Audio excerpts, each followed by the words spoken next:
Good afternoon.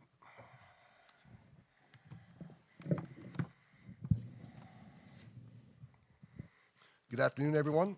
Welcome to today's meeting of the regular meeting of the Council of the Corporation of the Township of North Dundas.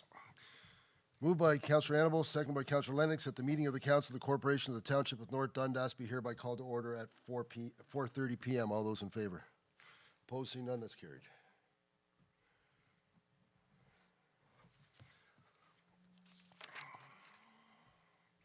Moved by Councillor Lennox, second by Councillor Annable, that the agenda be adopted as presented. All those in favor? Opposed, seeing none, that's carried. Any disclosures of pecuniary interest and nature thereof? Seeing none. Moved by Councillor Annable, second by Councillor Lennox, that the minutes of the special meeting held September 26, 2024 be adopted as presented. All those in favor? Opposed, seeing none, that's carried. Moved by Councillor Lennox, second by Councillor Annable, that the minutes of the regular meeting held September 26, 2024 be adopted as presented. All those in favor? Opposed? Seeing none, that's carried.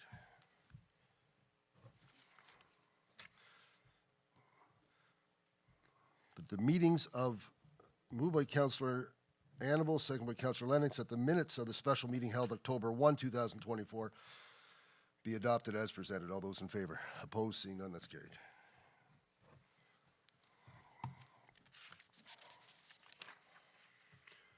At this point on the agenda, we're going to move into a public meeting, and I'm going to ask Chantal Doyen to do the presentation. Chantal is going to speak about a zoning bylaw amendment. Please, thank you.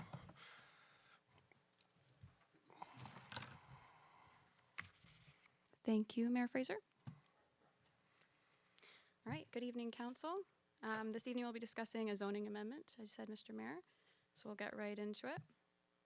So this is just an outline for the procedure of the public meeting that we'll be holding this evening.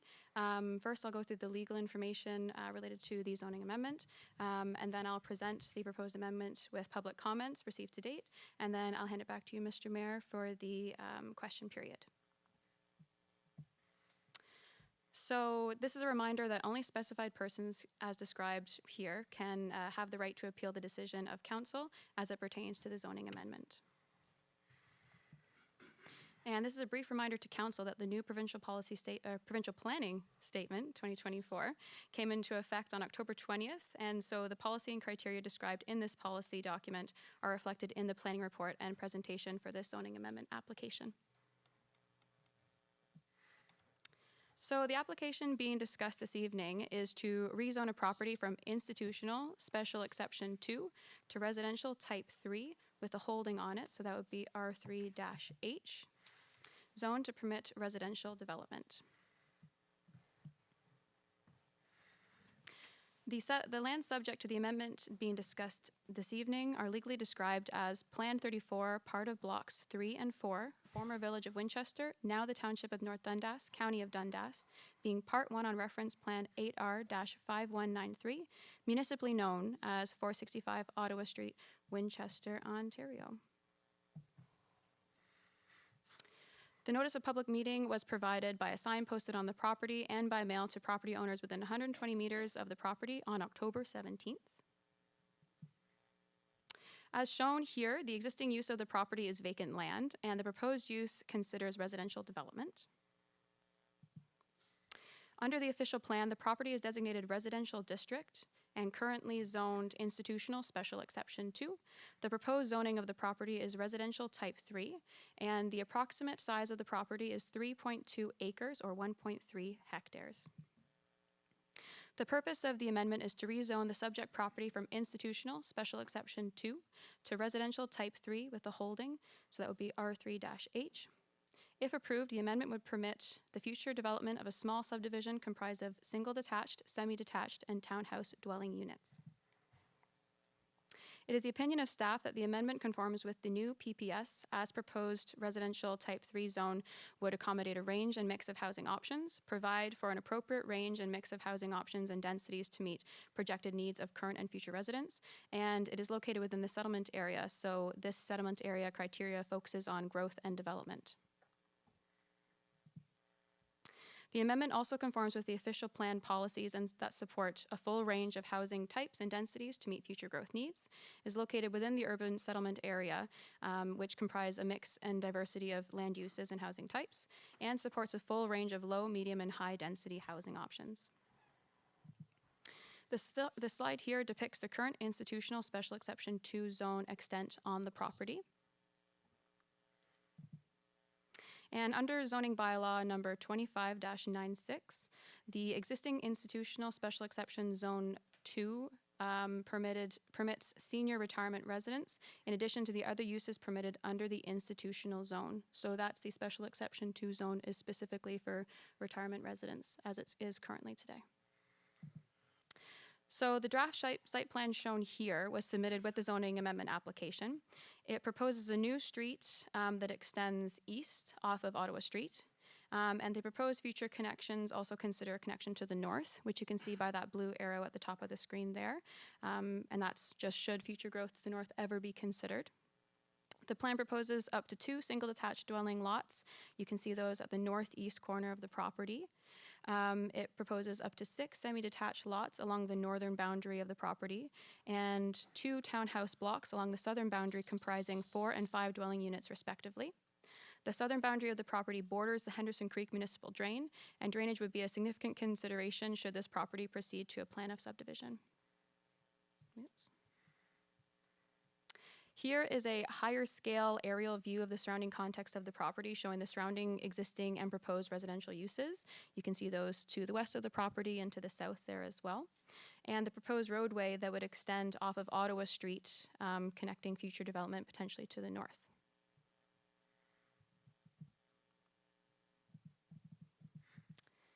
So we did receive some public comments, but I'll go through the ministry and public body comments first. From the ministries and public bodies, staff received confirmation from SDG counties that they had no concerns with the zoning amendment proposed, as well as from South Nation Conservation Authority, who also had no concerns with the zoning amendment proposed. Staff did receive 4 public inquiries that were addressed with the individuals who inquired. The primary topics of these included providing affordable housing. So the draft plan considers, like we saw previously, a range and variety of diversity and mix of housing types catering to a variety of demographics that we feel speaks to the affordability considered in the policy.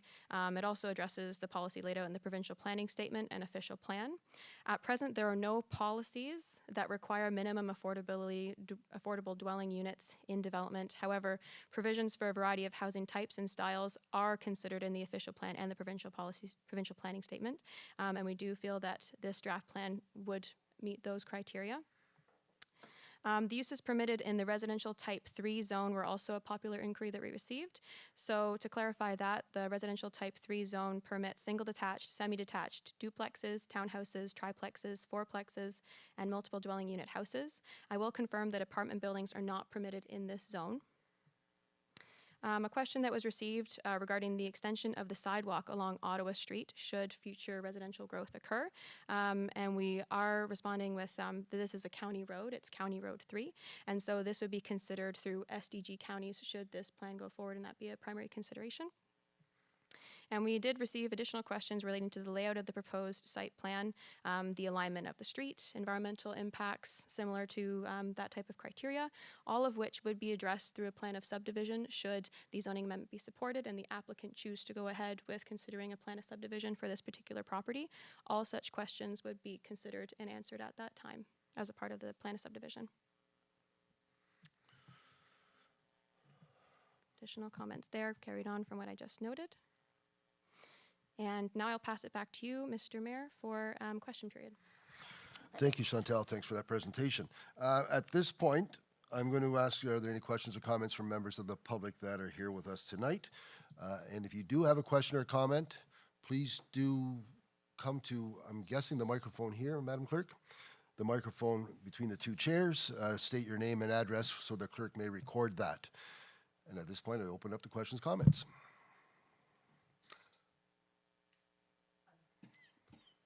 Thank you.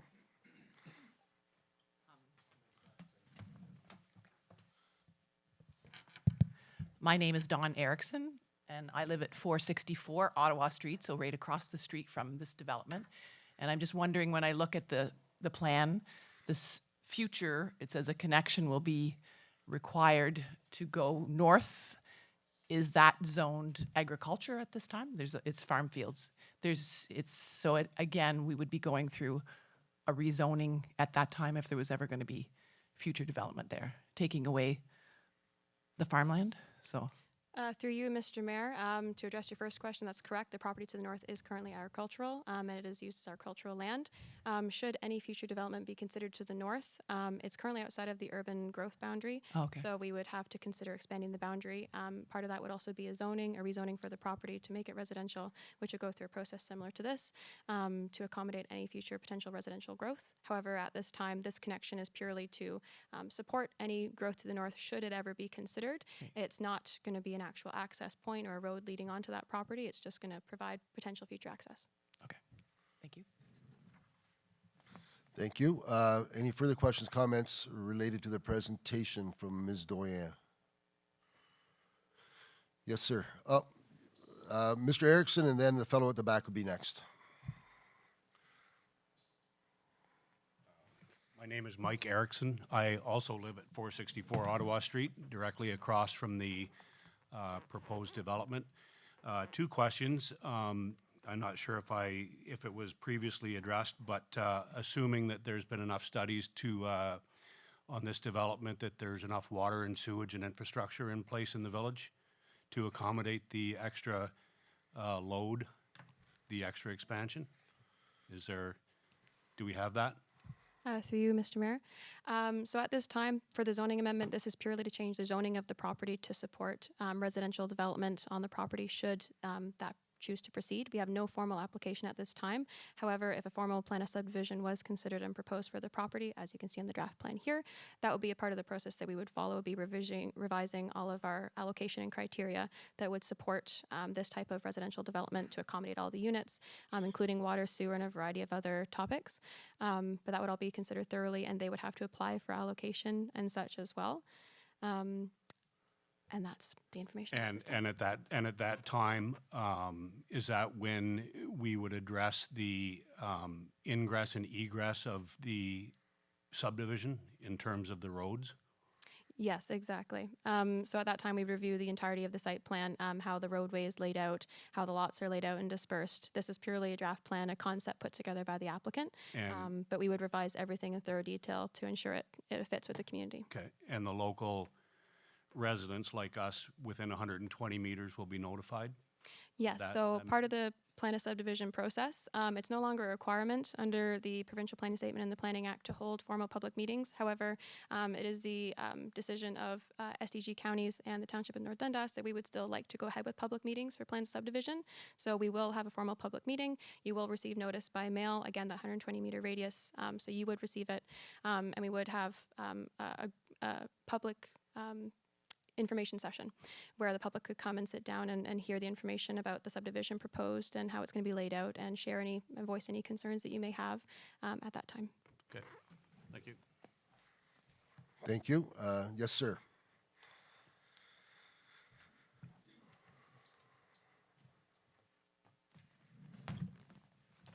Hi, I'm Ali Sid, and the address is 460 North Street.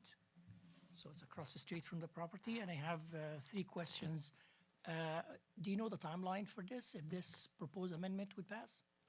So the proposed amendment, as we are at the public meeting today, there would be a 20-day appeal period, after which the zoning amendment, should it be supported, would be in effect. Sorry, I mean the timeline for development.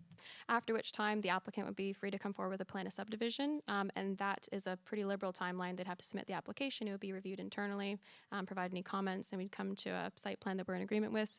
That could take many, many months to years, potentially, to see that process go through. I'm not sure if our Director of Planning has anything like to add.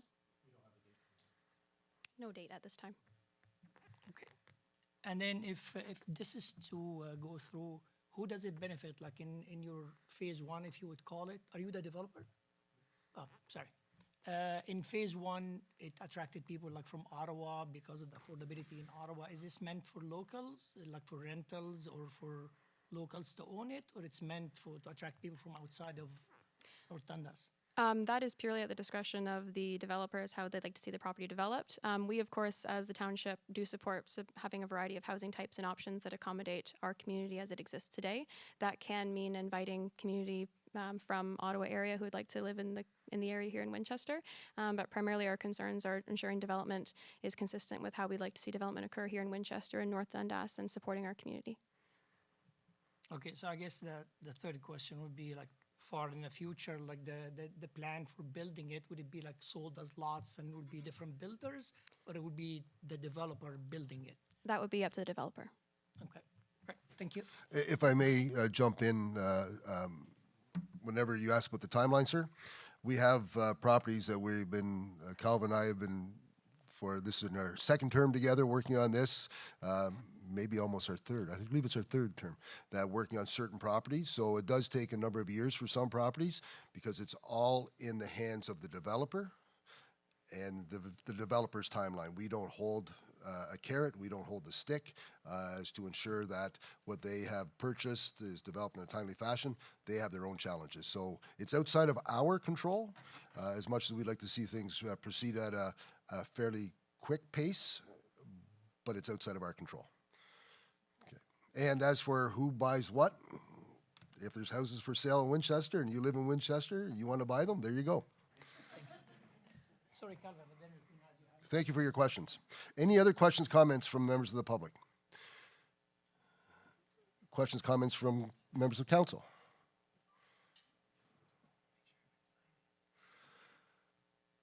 Thank you for the reminder, Councillor. Has been gently reminded that there is a sign-in sheet that needs to be filled out as this section is a public meeting and the province requires that. So if that sign-in sheet could circulate and if we could ensure that everyone's signed in, that'd be appreciated. Thank you. There's nothing further. Ms. Doyen, thank you very much for the presentation. This concludes this section of the meeting, the public section.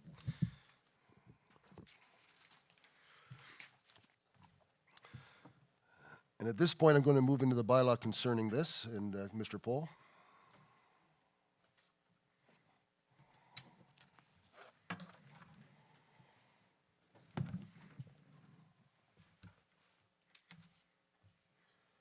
Moved by Councillor Lennox, second by Councillor Annabelle, that bylaw number 2024-71 being a bylaw to amend the former Village of Winchester zoning bylaw 25-96 as amended for the property legally described as Plan 34, part of Blocks 3 and 4, being Part 1 on reference Plan 8R5193 in the former Village of Winchester, now the Township of North Dundas, County of Dundas, municipally known as 465 Ottawa Street, Winchester, Ontario, be read and passed in open council, signed and sealed the 7th day of November 2024.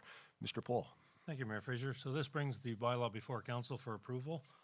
You will note it's an R3 zone, and as you saw in the image, the proposal is for multi-type housing, some singles, some semis, some townhouses, which is a great mix, something we need in the village here. It's a great opportunity to see that kind of development come forward. My knowledge of this developer, he did develop on the other side of the municipal drain there, and that's part of Lancaster Lane in that area. And he basically does not build houses, he sells the lots to developers. But he puts the subdivision together and develops the subdivision, but then sells them as lots, to answer Mr. Ali's question. Thank you. We've heard the question. All those in favor? Opposed? Seeing none, that's carried. Thank you, Ms. Doyen. Thank you, Mr. Pohl. That's carried. And at this point, we're going to move into delegations. We have a number of delegations tonight. We have one delegation that is a little bit behind schedule, but we're going to start off with Mr. Smurl. Mr. Smurl is with the South Nation Conservation, and he's going to provide us with an update. Welcome. Thank you, Mr. Mayor. So Mayor Fraser, Deputy Mayor Bergeron, Councillors Lennox, Annabelle, and Urig, staff and guests, I'm pleased to present tonight, and I apologize for being late in getting my report in, and thank you for allowing it to be thrown in your desks a little bit late. I have lots of excuses, but I won't go through them. The report looks lengthy, but mostly it's for you who like bedtime reading to have some extra reading and to know what to do, and that's mostly it.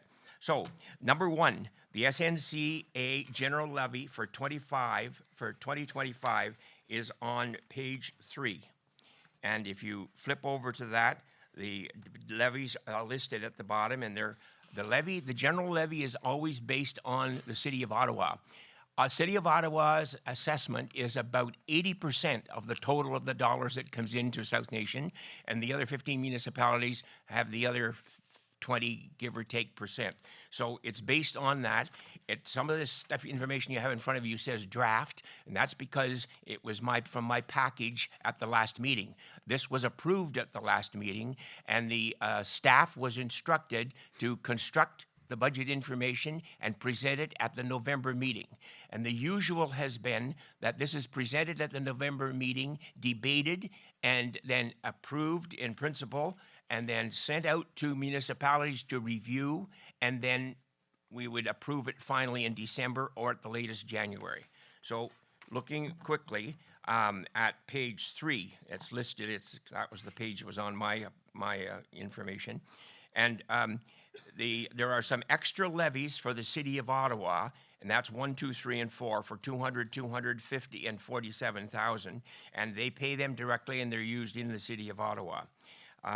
At the bottom, I've got where the general levy is based on 1.5% increase in growth and 2.9% cost of living, and as I mentioned, that's based on the City of Ottawa, and basically it's close all the way around. On page 5, if you flip over to that, this is the proposed SNC levy schedule for 25, and for North Dundas Township, the numbers are listed there at 2.39% of the total dollars collected, and for 24, it was $108,197. For 25, it's proposed to be $110,671 for a dollar increase of $24.74.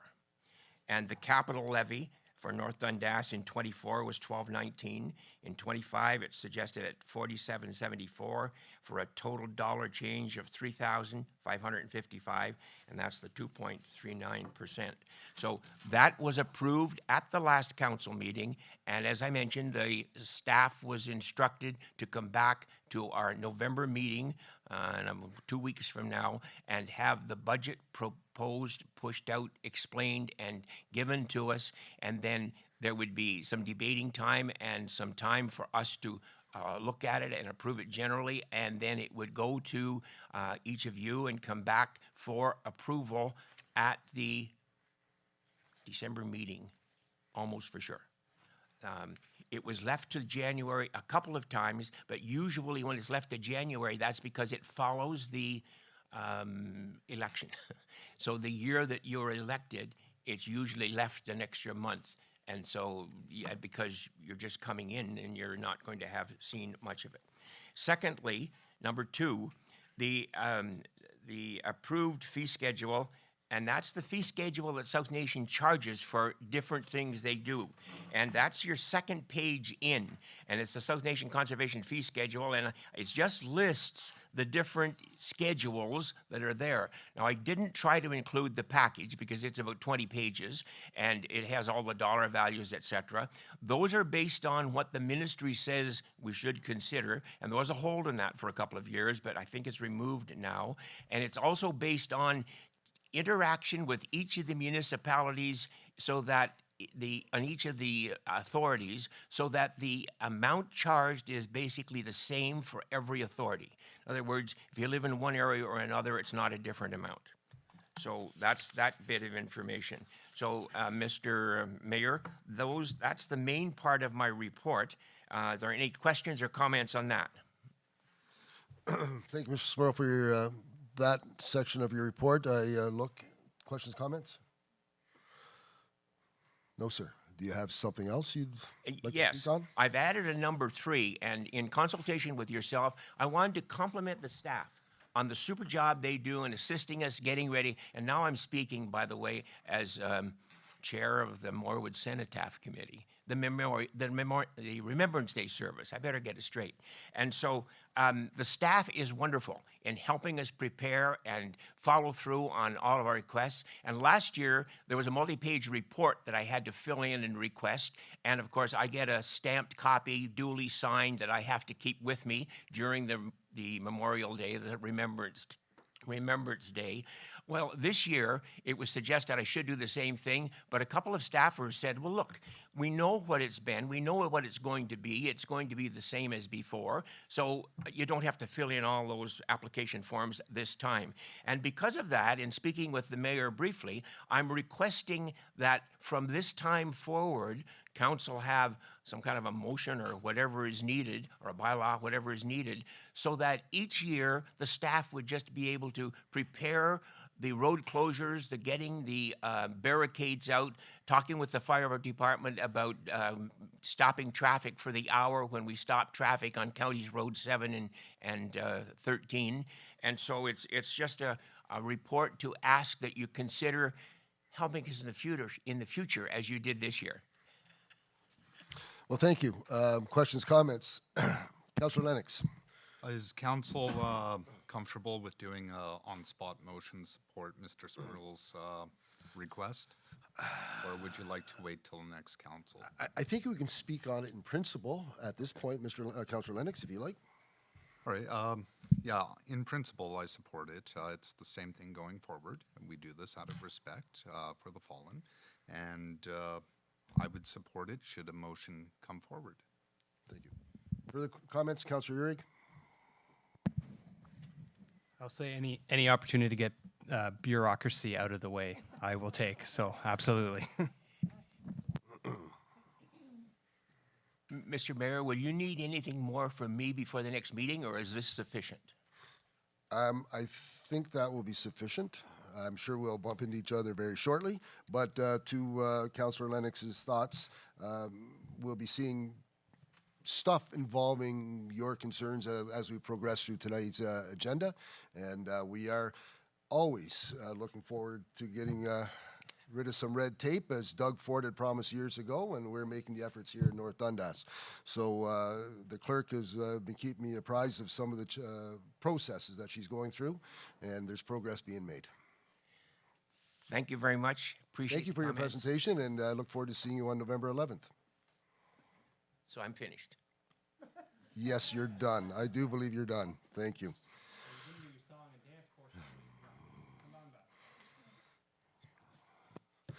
I look at Director Cheney.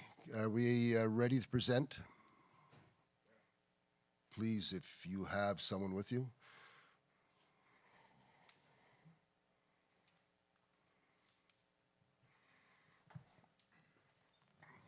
With Director Cheney, we have Robert Pickard from the speaking on the Bourgeois municipal drain and the alignment. Thank you, Mr. Mayor. Good afternoon, everyone. My name is Robbie, an EIT from Aegis Canada. Today I'll be providing the presentation for the Bourgeois municipal drain, Section 78 improvement under the Drainage Act. So today I'm just going to summarize the proposed works, explain the purpose of completing them and the report. I'll discuss the location and drainage area, and like what requirements the Drainage Act lay out for us to follow. We'll discuss the engineer's report and drawings, and at the end we'll have an opportunity for questions, which is the main purpose of this meeting, so anybody feel free. So Aegis Canada was formerly appointed, or Macintosh Perry was, but we've changed names. I know Macintosh Perry's all over the report. So we were appointed by North Dundas to update the existing engineer's report for the drain. This was done at the request of a landowner on the drain, as they were looking to realign a portion. Aegis then completed a design utilizing Brown Branch, which will actually, as a bonus, provide additional drainage to Ormond Road as well.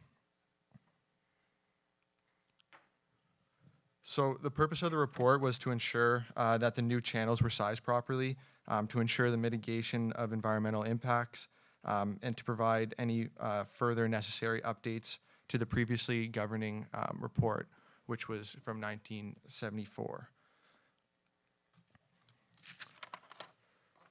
So the watershed of the overall drain spans about 375 hectares, lots 10 to 13 in concessions 10 to 12. The proposed realignment is in lot 12, concession 12. About 442 meters is to be realigned along the Ormond Road and the easement heading north. In addition, about 513 meters is to be backfilled. The watershed was first assessed by the existing report, but has since been reassessed by the counties of Stormont, Dundas, and Glengarry. So in terms of the steps in this process outlined in the Act, we've already had it initiated, we've been appointed, and we've completed the report. The notice for this meeting was sent out, and after this, Council may provisionally adopt the report. A notice will then be sent out to the Court of Revisions, and an appeal period will begin, after which Council may bring the provision bylaw into a legal priority, upon which we can begin construction of the proposed drain realignment. So the engineer's report discusses proposed project and the history of the drain. It gives the methods we used for analyzing the capacity, shows and explains the drawings, and describes the assessment of future maintenance and summarizes other requirements under the Act, like erosion and sediment control. So lastly, we have just a snippet of the realignment of the drain there. As you can see, the area going up through the lot is the area to be backfilled, and then those darkened slope lines at the bottom are the realignment of the drain, and the brown branch there you can see goes up to the north, and that had to be made sure that the capacity could be taken from the rest of the drain. So that's it from me. Feel free to ask any questions, and thank you. Thank you, Robert. Questions, comments from members of council? Put your drainage hats on. I do like to have a comment. Thank you. Okay, that was my most favorite engineer report. Usually they're half an hour long, bloody boring. Thank you. Agreed, yeah. Bring this guy in more often, Mr. Janey. Thank you, Councillor Lennox. Director Cheney, any comments you'd like to make?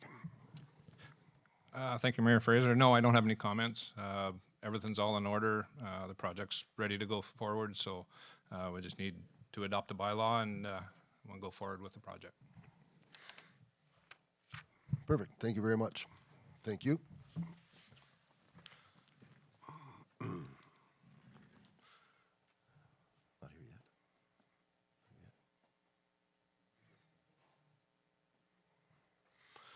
Okay, at this point, we're going to move on. Our second delegation is not here yet, so we're going to move on to our fourth. And at this point, I'd like to invite Nick Blanchard and our treasurer, Mr. Garreau, to come forward and present the audited financial statements. And Nick is a partner with BDO Canada and has been presenting at our council for a number of years now. So welcome back. Thank you. I don't think so. I think I have it here. Okay. So thank you. As you mentioned, we've been presenting for a couple of years, so I won't go into a lot of details on the audit approach and what we've done, just if there's questions you can ask. So we did complete the audit. You have the draft financial statements, which will be covered after. One thing, I guess, on our approach, this is what we'll cover highly what we've done, and then the draft auditor's report, if you're good with that.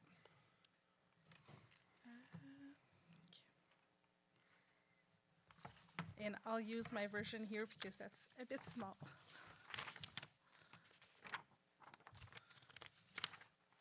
So yeah, if we just rounded to reconfirm that materiality we've used was 500,000. And every error that we find, either that are corrected or not corrected, above 5% of that amount, we would report back to council. So it's not that if we ignore anything below that amount.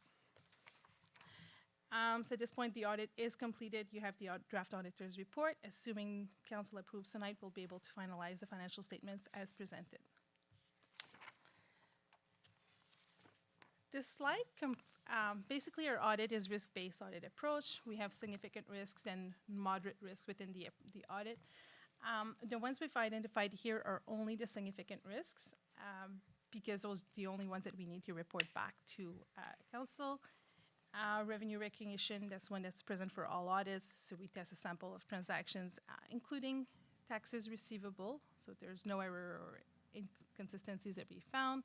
The liability for contaminated sites, it's another estimate. There's none, and we're comfortable that there's none based on the testing we've done. Management of right of controls is another one that's present for all audits, not specific here.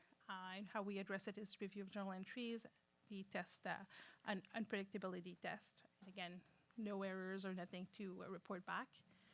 And then the last part is also in revenue.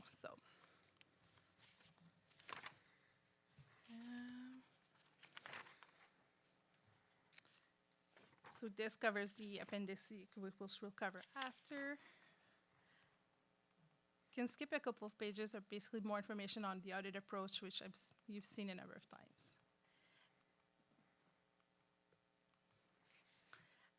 So our management letter, we only have 2 recommendations, and it's nothing major, but one is on the changes to public sector accounting standards.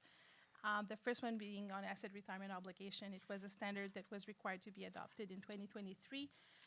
The township, similar to other townships, to be honest, in the province, hasn't adopted it. So that's a recommendation to analyze in the next year, and then information about the future changes as well. And then succession planning, just to make sure that the township has a plan in place. So just recommendations that we often recommend. This slide is on recommendation, but coming from our information systems auditors. There are, again, it's not specific to it's here, but we see it in a number of places. What we do, because there's lack of controls or lack of specific controls, we do additional work, and there's no errors or nothing that we would be concerned about based on the additional work that was done. And this slide covers the only adjusting entry that was posted as part of the audit, and it's one that you've seen every year as posting. And then this is the summary of unadjusted misstatements. Again, the only one is the WSIB liability, which you see every year because it's an estimate and it's not a payable that will have to be paid. It's a potential liability. So that covers our testing. I went high level, but yes. Ms. Blanchard, thank you very much for that. I see Councillor Lennox has a comment or a question. Question for you. With the first recommendation, with the PS, I think it said 78 standards, what's involved with that? Okay, so what's involved, the first part is seeing all assets that are owned by the township and seeing what remediation would have to happen for any contamination. So an example that we've seen, for example, in school boards that have a lot of old buildings is asbestos. So figuring out, okay, which buildings, which asset do we have that has contamination, and then how much would it cost to have it remediated? So then that's the next step after that. Thank you, Councillor. Further questions, comments? Seeing none, I'd like to say thank you very much for your presentation. Thank you. Thank you.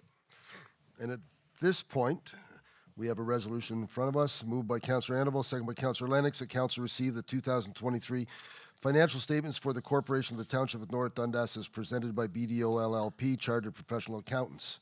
Questions, comments? All those in favor? Opposed? Seeing none, that's carried. And at this time, I'd like to have Mr. Garreau remain where he is and ask Logan Stanley, our Deputy Treasurer, to come forward. And we're going to speak on the reconciliation of the 2023 surplus from PSAB. Welcome. Mr. Garreau. Okay, good evening, Mr. Mayor, members of council. I apologize for my voice. I've been struggling with it of late, as council is probably aware. Hopefully you can hear me. I promise to be brief. The good news is we're fortunate enough to have the services of Logan Stanley here, our Deputy Treasurer, with us this evening. I'd also like to thank Nick Blanchard, our auditor, for her presentation. we realize the financial statements are a formidable document occupying about 24 pages. And to Councillor Lennox's comments about engineering reports being boring, wait till you hear an accounting summary. So with that, I'll turn the microphone over to Logan. Thank you. John. Mr. Stanley. Thank you, Mr. Mayor and Council. Thank you, John. So I'm just going to go over some of the highlights of the financial statements and bring your attention to a few items on them. So we'll start with the statement of financial position that you can see here. First thing is our net financial assets have decreased $11.8 million. The biggest reason for this, about 96%, is due to decreases in cash of $11.449 million. Another thing is the accounts payable also increased by $2.3 million, resulting in a combined net negative effect of $13.7 million in our cash flows.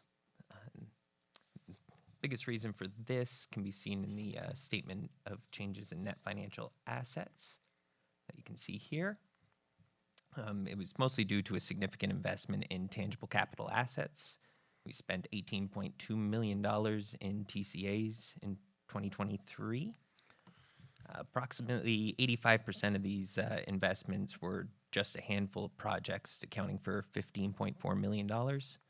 This included the Kaye Bridge, the road grader purchase for $700,000, and multiple water sewer projects at $13.3 million. These large expenditures really took up our cash balances and increased our accounts payable at year end. There were several holdbacks that were due as well, so our cash balances for year-end 2023 were depleted in January 24 to pay off the holdbacks from 23. So here's the statement of operations, just identifying our PSAB surplus of $2.8 million. That's mostly due to the revenues increasing by $1.7 million over the previous year, and our expenses also increased by 2.6. This resulted in a net negative impact of about $850,000, which was further exacerbated by the reduction in development charges drawdowns of $538,000, resulting in a net decrease year over year of 1.3 or $1.4 million.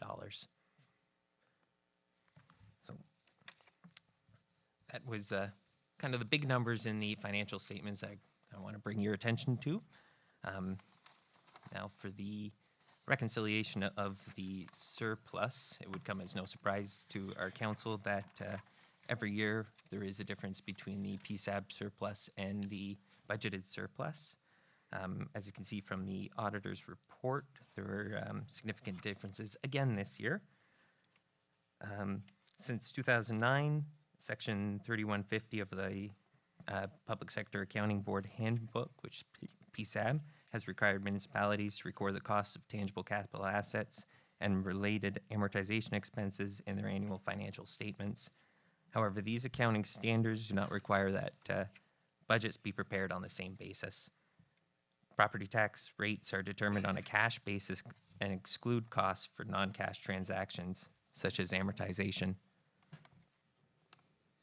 This is customary practice with most municipal budgets in Ontario, and most continue to prepare budgets on this modified cash basis. There. So North Dundas continues to prepare its budget on the traditional funding basis or the modified cash basis, where funds are raised to equal our expenditures. As such, we do not budget for these costs on an annual basis, and they do not involve cash outlays, which is depreciation or your amortization, the landfill post-closure costs, and our asset retirement obligations. Instead, we budget for actual purchases or costs of these assets, and we record them as expense in our budgets, as opposed to the PSAB rules, which capitalize them and put them on the balance sheet as assets. We budget for transfers to and from reserves, and the principal payments on long-term debts. There are some other examples of differences between PSAB based accounting versus the modified cash basis that we use, but these are the main issues. So here on Appendix 1, you will see the full reconciliation of the township's modified cash basis surplus compared to the PSAB based surplus that appears in our audited financial statements.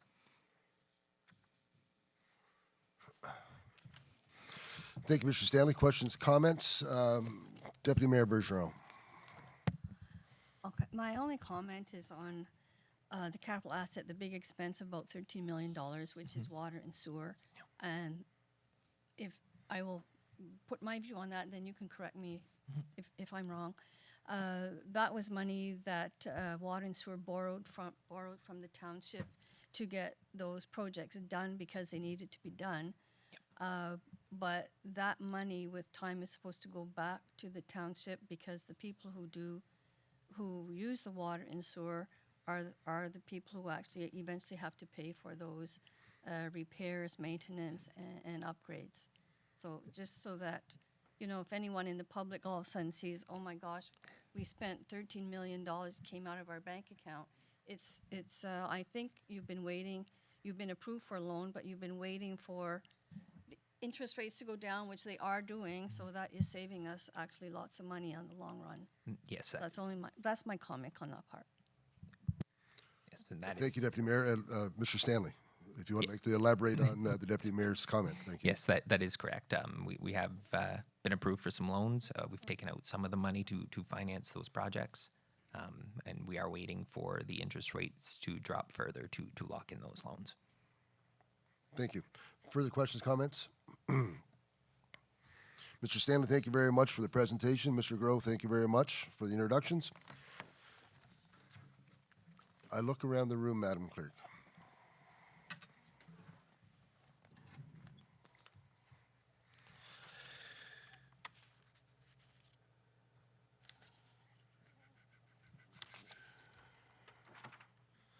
I'm going to move on to an action request. Mr. Pohl. Moved by Councillor Lennox, seconded by Councillor Annabelle, that Council approve policy number 90-2021 as amended the 7th day of November 2024. Mr. Pohl. Thank you, Mayor Fraser. Excuse me. 2 weeks ago, I was in Blenheim, Ontario, and I looked up at a flag being raised in their municipal facility on the third pole, which was a Remembrance Day flag. I thought maybe that's something council may want to consider in this municipality. So I put together a revision to our flag policy that we have. One, to clarify what flags go up if we have 1 pole, 2 poles, or 3 poles. So that would change that to make sure the Canadian flag is on the first one if there's only 1. Canadian and Ontario if there's 2 flag poles, and the third one being the municipal flag or another flag at the discretion of council through the policy.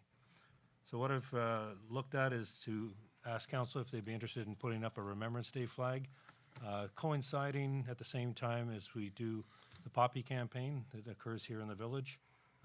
There was that 2 Fridays ago. Councillor Uhrig was there. Unfortunately, Mayor Fraser couldn't make it that day. They run it up from the Friday at the end of October until Remembrance Day, and then the flag gets removed. And their campaign is that long also, so we'd like to do that in coinciding with their campaign. The Legion has graciously supplied us a flag. It's at the back of the room. It's the flag that's on the top right corner there, that flag there. The advantage of this flag is the wind goes any which direction, it's always in the right, it's not lest we forget in reverse, it's always in the right way. So there's that advantage of that particular flag. So I have this policy before council for your consideration. Thank you, Mr. Pohl. Questions, comments, members of council? Councillor Annabelle. I think it's a great idea where another level of government that could show they care and want to remember. Thank you, Councillor. Councillor Lennox. Yeah, I'm going to echo my fellow councillor here. It's a great idea. And I also commend you with reaching out and working with Legion. For those who don't know, the poppy is actually a trademark symbol. There's certain dates which it can be displayed. And thank you for reaching out. And yeah, I look forward to this going through and seeing the flag raised next year. Thank you, Councillor. Councillor Urick? I'll just clarify. I think it was less reaching out, more of a, why don't you do this from the Legion when we were in the park 2 weeks ago. So I'm glad to see this come forward. Can I have a rebuttal? A brief rebuttal from each. All right. So Mr. Pohl approached me 4 weeks ago with this idea. Well, I was on the front page of the Chessville Record, and you weren't. So, I mean, hey, for whatever that's worth. So, gentlemen, I'm going to weigh in at this point. Changing the flag policy has been always strongly discussed. We want to make sure we do the appropriate thing and make the appropriate steps whenever we speak about the flag policy. It's important that we get the flags in the right order. It's important that we raise and lower flags such as the one that's being proposed to us in the right fashion. It is vitally important that we do not misstep with the flag policy. So I appreciate the slow wheel as we progress forward, because we need to make sure we get it right. But I do want to brought to my attention again today by Councillor Annable that two local North Dundas residents were featured on CTV. Do I get a head nod? Morning show. CTV morning show about the field of crosses that some of us may have seen outside of North Dundas High School. There was a project spearheaded in conjunction by recently retired high school teacher, Mr. Bell, Sean Doolin, staff, Scott Rainey, I witnessed, and other staff members from the Legion. Students, it's a student-driven project. If anyone has seen those flags, the crosses on the lawn in front of the high school, student-driven, student-managed. I was there with our deputy clerk the other day. Students were in charge of making sure that they were lined up in a proper fashion, that they were straight, and the sight lines were proper. The whole thing was, it was a student project, and it's made the news. The Field of Poppies that is spearheaded by members, again, Sean Doolin and Vince Ambelt. The Field of Poppies is garnering attention, and I think it's appropriate that we raise the flag at the township building. There's lots of township initiatives going on, and we need to be part of that. So I appreciate that we're going to read this, and I think at that time I'll ask if there's any other comments. I hope I didn't miss anyone. I think Sean Doolin was a large part of the flag, the crosses. Mm-hmm.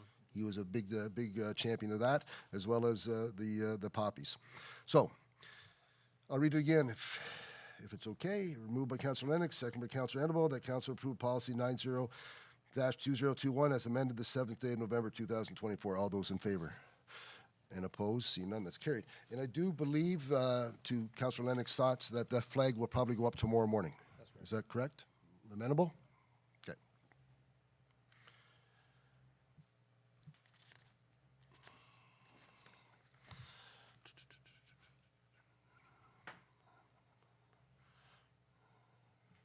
We're going to move into transportation, and Director Cheney.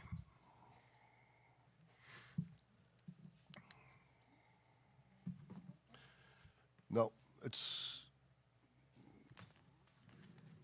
well, one second. Is that the gentleman we're waiting for, Chief? Mr. Cheney, you can take a seat.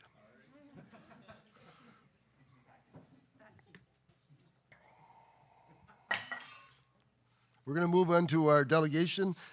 With us today, and I'll flip back and forth here. We have our Fire Service Strategic Plan from Polmar Consulting. Welcome John Hamades and Chief Raystrick. They'll come ahead and welcome. I trust you made it safely. Heck of a drive. It is. It's a good drive, though. Chief Raystrick has a few words to say before the presentation, and I think the few words need to be said. There was a lot of concern, valid concern, whenever the package is made public. And Chief Racer will have a few words to say before you do your presentation. I think I'll follow, then maybe even Councillor Lennox. Chief. Good evening, Mr. Mayor, members of council. Yes, and just one point of clarification, it's Pomax, not Pomar Consulting. I know it was spelled wrong in the package. I thought there was something wrong here. Clarify that, no problem. My apologies, Pomax. So I'd like to take this opportunity to introduce John from Pomax Consulting. He's here tonight to briefly present the Fire Services Master Plan. Before I turn the presentation over to Mr. Hambides, I just want to clarify some confusion that may exist about the report. The title Master Plan may be interpreted by some residents as this is a plan of action that the fire department must undertake, and that is not the case. What it is it's a comprehensive review of our fire department and the activities from an independent third party. The report is being provided to council and the fire department as a reference tool for us to develop our strategies. And with that, I'll turn it over to. Thank you, Chief. Yeah, and I think all of us at council and probably some staff have been fielding emails and phone calls with concerns about the term plan. And I know some of the conversations I've had today, it's been incumbent on me, but on all of us as council members to make sure the right message gets out there. The Fire Master Plan is a report, a document that a third party, someone outside of the organization, outside of the community is able to prepare, present, and offer opinions and views as to possible next steps. It also includes in the plan many things that I found intriguing whenever you look at the data-driven facts about the need for maybe changes in the way fire prevention training or fire prevention education is delivered to young people or to seniors, the two groups that we're able to capture through fire prevention and education, way we deliver those messages, and the way we respond to alarm calls. Sometimes, and I think of the years that I spent on the fire service, at the time I was the closest member to the Hall in Winchester, and it was always amazing that so many firefighters would come from afar, working in Ottawa, for instance, and race out to answer an alarm call, only to get here to find out that it's just another false alarm, faulty wiring, dust in the system. And so that's identified in the document about these challenges, and thoughts are relayed that us may want to consider ways to manage false alarms and alarms of that type. But truly it's a document that needs to be there. And I think of my time in the fire service, and I look at Councillor Lennox as well. There's going to come a point in time where we may not be on the council. There may be people that don't have a fire background, and this would be a good reference document, reference material if they have questions about certain things. But I just want to clarify, in no way, shape, or form is there direction offered at this presentation. This is a plan, a reference, a source of reference if we need to look at something in the future. Councillor Lennox. Well said, Mr. Mayor.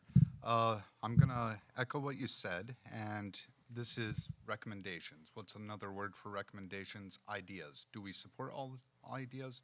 Probably not. Maybe. I don't know. That's for the future council to decide, because some of these recommendations are heavy. When we move through this and learn about the data, we're going to need more data, and that's highlighted in the plan. We can't make informed decisions without that data, and we're going to need a few years probably for some of the recommendations. And finally, I want to thank Chief Byers, Chief Ray Shear, and two firefighters sitting in front of them for coming out, because they care. And it's all about communication with this, and they're interested, they support. And most of our volunteer firefighters are the backbone of all the community groups within North Dundas. They volunteer, they assist, they provide the medical stations, X, Y, and Z. So this is just a tool to help move the fire services forward. As you saw earlier today, we couldn't support a simple motion for Mr. Smurl there's no way in hell we're actioning anything on this master plan today or within the next year. Like, let's be realistic here. Thank you. Thank you, Councillor. Any further question? Councillor Uhrig?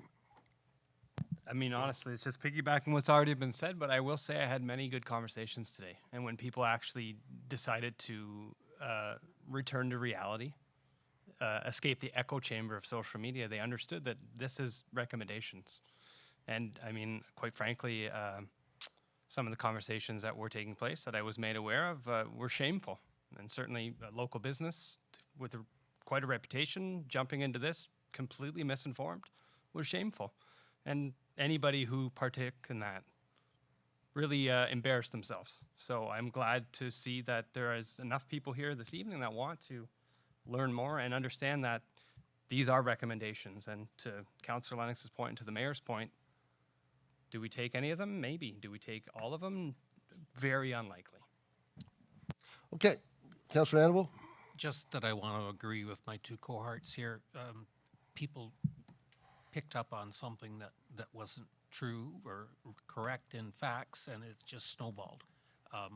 I had 10, 12 calls this morning, and once you tell them that this is not gospel, it's a recommendation, they may be eventually, at some point, we pull items out of that report, but closing one at the moment, not even entertained. Thank you, Councillor. Deputy Mayor, before I move on. I agree with all the comments. That's all. I'm making it short. Thank you. So saying all that, Chief, please introduce your guest, and we'll drive on. Go ahead. Start the, Clicker. okay. Which way's this? Yeah. Maybe it's not on. You don't think it's on? Can you forward it? There we go. What- It's not okay. working. Natalie's going to forward them. Oh, you're going to do it? Yeah? Terrific. Okay. So, good. Thanks very much. Sorry I'm late. It was a terrible drive, but it's over now. At least one half of it is. Master plans are, and you know, I'm sorry to use the word plan. I know we just discussed it, but that's the common usage. And the RFPs also talked about a community risk assessment and master plan. So I'll continue using the word plan because I can't come up with something else all of a sudden, and I'm sure you'll all understand. What it really is a document that shows the vision of the fire service for the next 5 or 10 years. All this is really is what we see as consultants, that third party. You know, we have a briefcase, we're from more than 50 miles away, and we look at fact, and we look at data. And we also, you know, have talked to the chief, and we've talked to some of the councillors, and we've got some impressions. Most of this is based on fact and data, and the data is marginal. So that's one of the things that we've recommended in here is to really look at the data over the next few years. So it's about measurement. I just said that. And measurement can lead to improved knowledge about the service being provided, what you're providing, better decision making, and it's evidence-based decision making. And it can lead to reduced, and we hope this happens, reduced risk for the public and firefighters. And the mayor just talked about automatic alarms and how many of them are false. And there's often a turnout and 2, maybe 3 vehicles driving at speed, or at least with lights and siren, and that's a risk. And there's studies on how much of a risk there is, and there are things such as wake incidents from fire trucks and emergency vehicles, people panicking and driving into curbs or actually getting into accidents. So you want to reduce the risk. Measurement leads to lower costs and increased service value, getting more service for less money. So there's a need for data, and we'll talk a little bit more about the lack of data, but there's 3 kinds of data that we get into. There's input, output, and outcome data.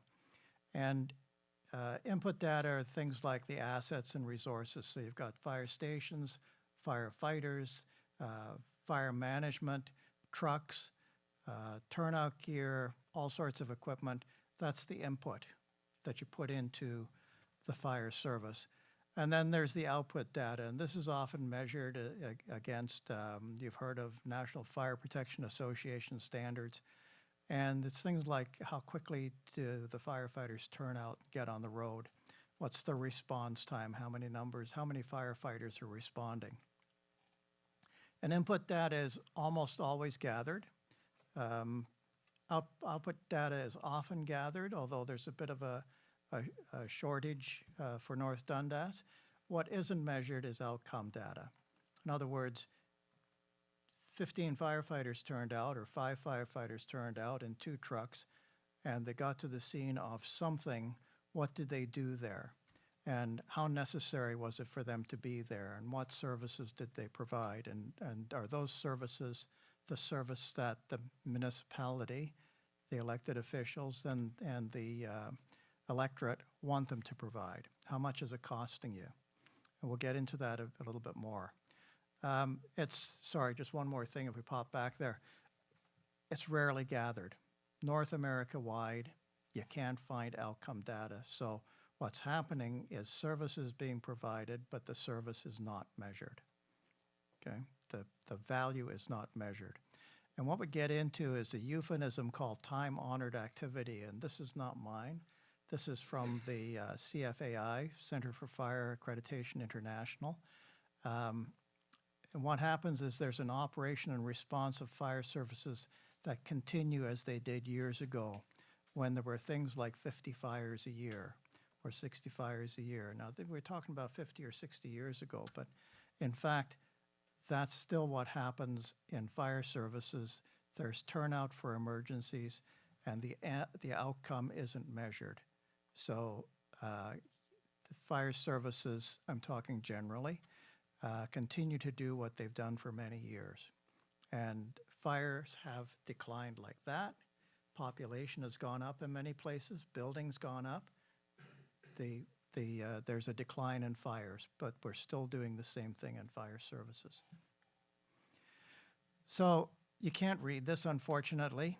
You look at the North Dundas calls by type. This is for a 5-year period, 2019 through to, well, January 2024.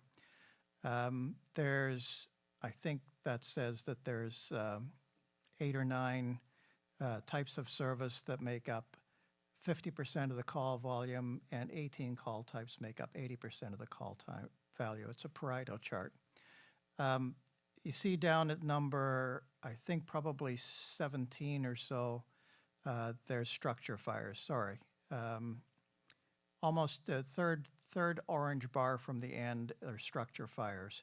There is also smoke visible inside. That's about the 7th one down. Automatic alarms, MVCs, injuries, automatic alarms, MVCs, no injuries, medical, life-threatening, vehicle fires, all have more incidents than actual structure fires. Okay? So without a full range of data, decisions about resource requirements are really more difficult to make, and that table is just the duplicate of the table we saw before. What we need is outcome data, and that's the priority recommendation in the set of recommendations we have here, okay?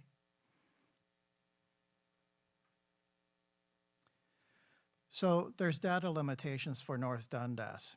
The response records received from the dispatch service provides information for only the first responding vehicle.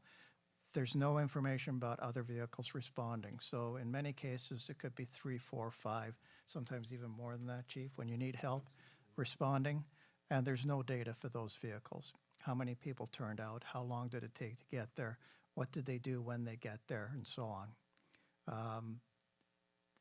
There's the result with all that is there's even inadequate input data. You can't put the right data in to even get some information out. And the fire department, the chief and I have discussed this on a number of occasions, the fire department doesn't have a record management system either to track things like fire prevention or public education, response, any other activities. It's not there. That's a very necessary thing. Again, it's measurement. And so measurement is lacking. I was going to say somewhat, but it really, it is quite lacking. So getting into some recommendations. And of course, Chief and I have discussed all of these.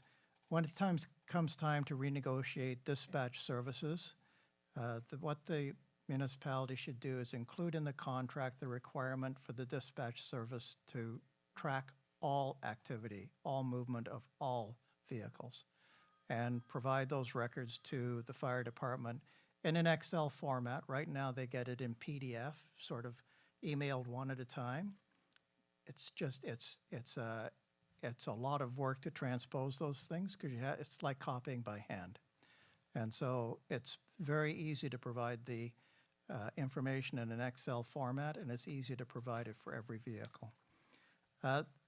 From the point of view of the record management system, the fire department and the township's IT section could work together to develop a spreadsheet-based record management system for now, and including a tabular database outcome utility.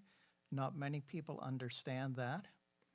We're willing, even after the contract's over, within the price of the contract, to continue assisting with that. We'd like to see it happen. We're happy to help. And the township also should investigate the opportunity to become a licensee. So if there are other fire departments in the area that are procuring record management systems, talk to them and see if you can get onto those record management systems as a licensee.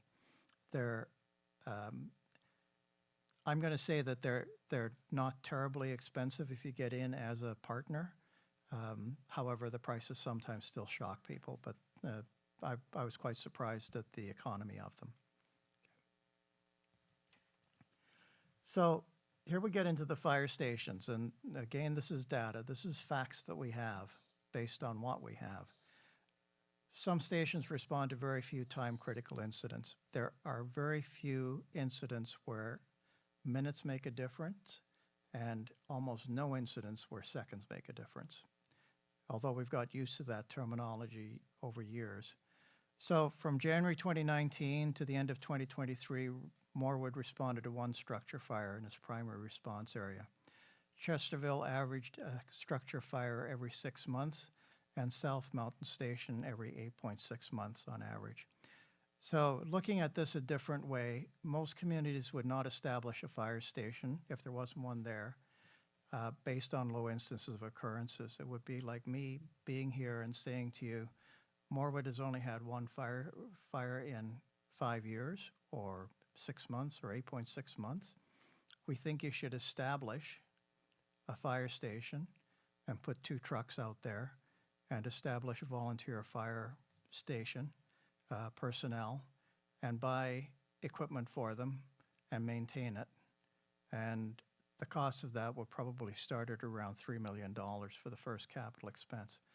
So even replacing trucks, because all of these stations have trucks, replacing trucks, even if you bought used trucks, would be $350,000 to $750,000 each. So somewhere along the line, there's that sort of capital expense. So it's just a different way of looking at it. Okay.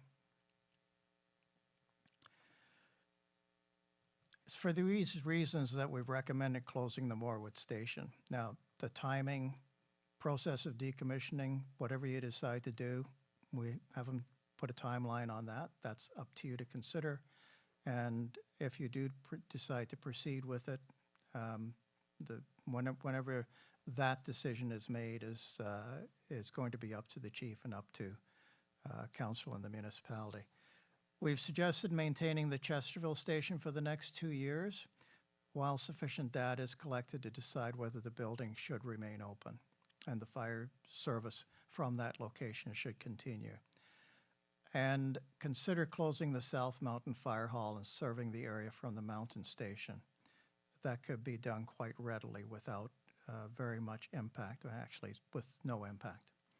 And Winchester and Hallville stations should continue to operate as they are. So, as part of that, then there would also have to be a realignment of the primary response assignments for all the stations, particularly between Winchester and Morwood toward Harmony and Ormond. Did I pronounce that correctly? Ormond, yes. Ormond? Okay, close enough. Now, that can be done at any time, whether the recommendation is accepted or not. This is one of the things that probably should be considered, is realigning those response areas. When we looked at turnout times, numbers of staff, and so on, Winchester can reach those areas before Morwood in most cases. If the Morwood, Chesterville, or South Mountain stations are closed, if any, then there would be a redistribution of apparatus and other assets, and that would have to be determined at decommissioning time. Again, redistribution means that in the future you will not need as many fire trucks, you would not need as many other assets, and so that there would be an eventual cost avoidance, if not a savings, an avoidance of several $1 million for trucks and equipment. And the redistribution of assets may even delay the need to replace other equipment for several years. Even things that are being considered over the next couple of years may not be necessary. So to accomplish any of this, particularly the measurement, because that's something that we're really concerned about, the organizational structure should change. And within the master plan, the overall strategy is really to use good data, which you don't have, to make decisions to improve value and possibly lower costs. Additionally, the number of incidents and responses might be reduced by targeted public education and prevention efforts, and ensuring a coordinated effort throughout the township to achieve improved fire service value and lower risk. And they're probably not going to be achieved without adequate resources. It's very difficult to do it all on a volunteer basis. It's being done quite well, and we're not suggesting there's not a dedicated group working on that. It just needs the impact of having the right organizational structure. So the organizational recommendations, the data strategy, reduction in community fire risk is dependent on adequate resources. So we recommend increasing the chief's position from 17 hours weekly to full-time. That would enable the chief to concentrate on data and service refinement, building a database, and also fulfilling the duties specific to fire prevention and public education. And with that administrative support, we estimate 16 to 24 hours a week is required to do that. And with that, we're done.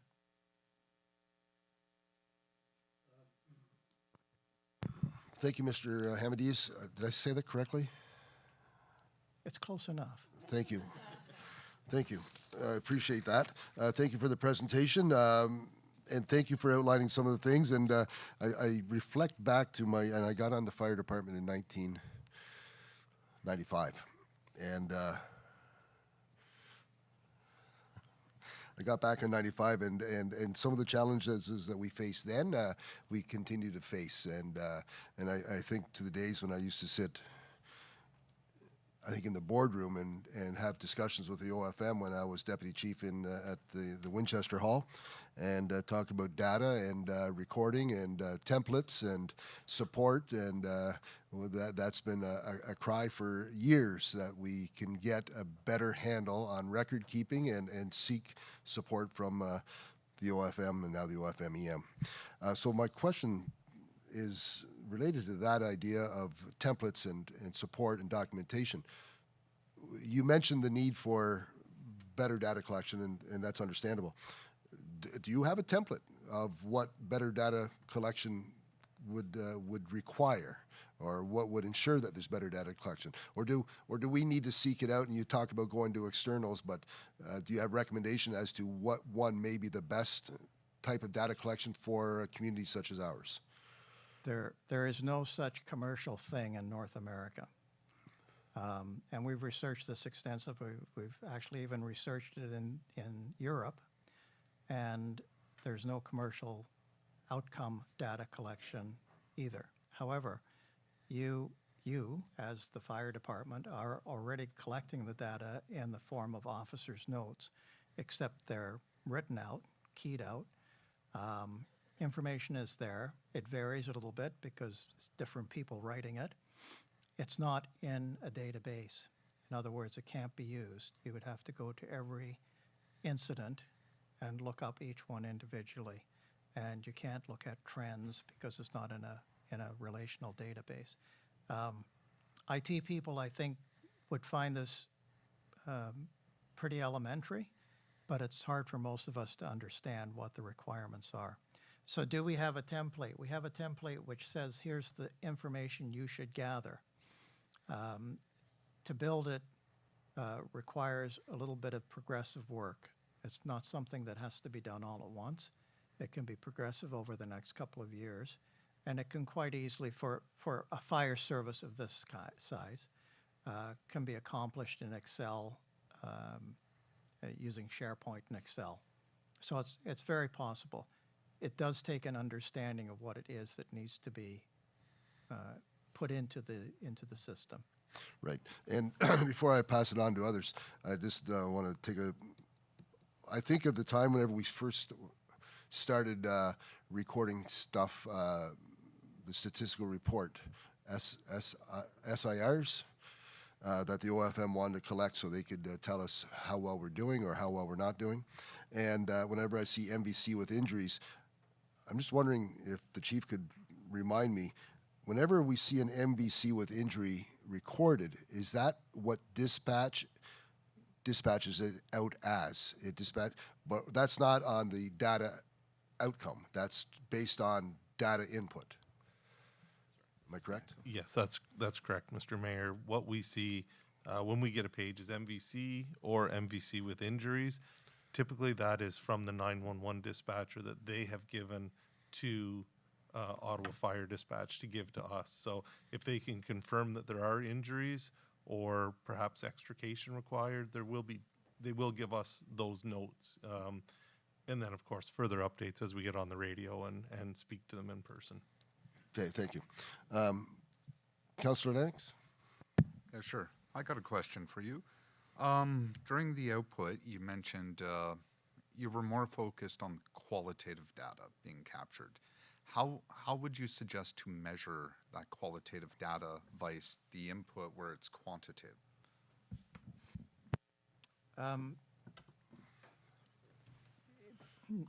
No, what's required is the quantitative data. So if let me see if I'm answering your question properly. There's a requirement for the quantitative data. You can get quantitative data from input. You can get it from output, assuming it's all being recorded by the dispatch center and by the fire department. What you can't get as quantitative data is the outcome portion of it. For the effort put in, what result did you get? Yeah, and that would be qualitative because now you're measuring the result. That would be quantitative because we're measuring the result. The qualitative part would come when the chief reports to you that you went to 20 traffic collisions last month or in the last 3 months, and in each case you acted as a blocker on the highway and you cleaned up fluids and you didn't have to extricate anybody. Or you went to 20 traffic collisions and 5 were extrications, etc. That's the quantitative part, which afterwards you can say as a municipality, we don't see the use in you going to act as blockers or to clean up fluids. Or we do think that that's a service you should provide. It's the same with medical responses and so on. Yeah. So my question's more high level though. Just brief background, I am a data guy. So to interpret the data at the outcome stage, that is where you assign your qualitative measures. So your measures of success. How was X program, education program, for example, meeting its goals? Well, structure fires are down. People are wearing their seatbelts. I'm just asking, does your company have, similar to Mr. Mayor's question, a good example on how North Dundas Fire Services could measure the outcome? Yes. Okay. Do you care to elaborate?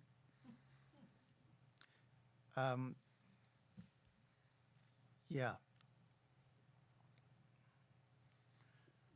What you need to have, in talking about the qualitative part of it, is the indicators that the municipality is interested in. What service do you want to provide? And then you can take the quantitative data and find out if you're providing that service. So there is some room for interpretation in the qualitative data. Are we doing the things we want to do for the community? The quantitative data tells people like me what I think should be done, because if it was purely quantitative, you would be able to have a demarcation point which says these type of things aren't achieving anything such as life-saving or something like that. Qualitatively, you can say we may not be saving lives, but we may be providing a service to the members of the community. We want to continue that. Yeah. So, yeah, exactly. Short answer is yes. Yeah, it's to meet the service standards set out and the expectation as the taxpayer. No, I appreciate that answer, and before I pass it off, I just want to go on the record. I see some tech people in the background. I feel insulted when I hear Excel as a database, but we have to start somewhere.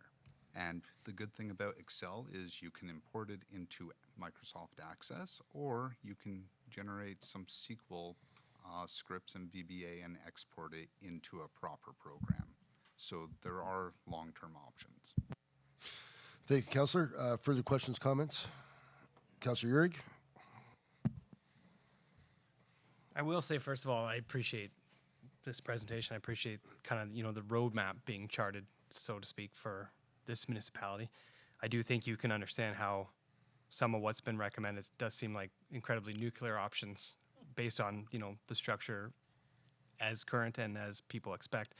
I think kind of what I'm hearing continually, at least what kind of rings in my mind, is that, we're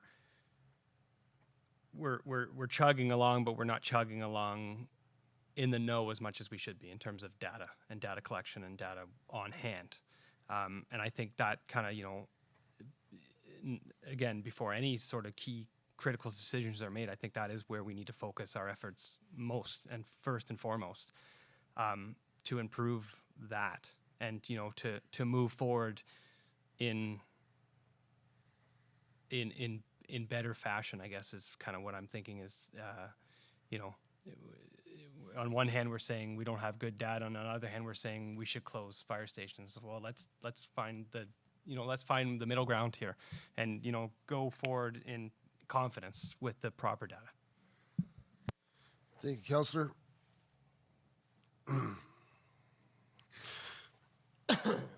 So, what I take out of it is it's a lot of data is needed, and I think this exercise that I shouldn't call it an exercise, the document you produced, the fire master plan, I think it is vitally required that we have this document in front of us, to have conversations like we're having, to have future conversations, but it's vital, and I think of the chief sitting there in a new role. Now he knows the things that he needs to do, or is aware of the things he needs to do, and has a roadmap, as Councillor Urick says, mentions, a roadmap to ensure that there's some guidance on making sure we do collect the information we have, that we do work on the things that are easily achieve success, or are readily achieve success, I should say, not easily. And I look forward to that. And again, I hark back to those days where I used to argue with the OFM, and it was all about data then, and it's still all about data now, and how the OFM figures, you guys will figure it out. And there's not a lot of support coming from that end at the province to make sure that smaller municipalities, smaller townships like ours, receive that information and have the support, the financial support, if not financial support, have it downloaded to us so we can take that information, gather it, make clear decisions, have a clear understanding of what challenges face us. But it's vital that the chief and all of the firefighters have access to this information, so when it's discussed at their stations, they know that an outside view, when it's not a historic view, internal view, a generational view of this is the way we do things for fire, you know, it's another opinion that is needed to help steer the ship. So I appreciate that. If there's no other questions, I look back to the chief. No, I have no comments this time. Okay, well, sir, I appreciate you risking life and limb to make it here tonight. I hope your journey back is a little bit smoother. Thank you very much for the presentation. Thank you.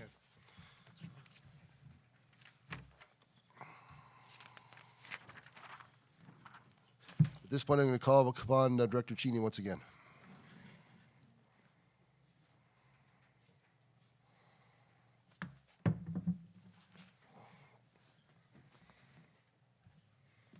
Moved by Councillor Annable, second by Councillor Lennox, that Council approve and adopt the engineer's report prepared by McIntosh Perry for the partial realignment of the Bourgeois municipal drain, and that bylaw number 2024-69 being a bylaw to approve and adopt Section 78.5 engineer's report prepared by McIntosh Perry for the partial realignment of the Bourgeois municipal drain be read a first and second time in open council the 7th day of November 2024. Mr. Cheney.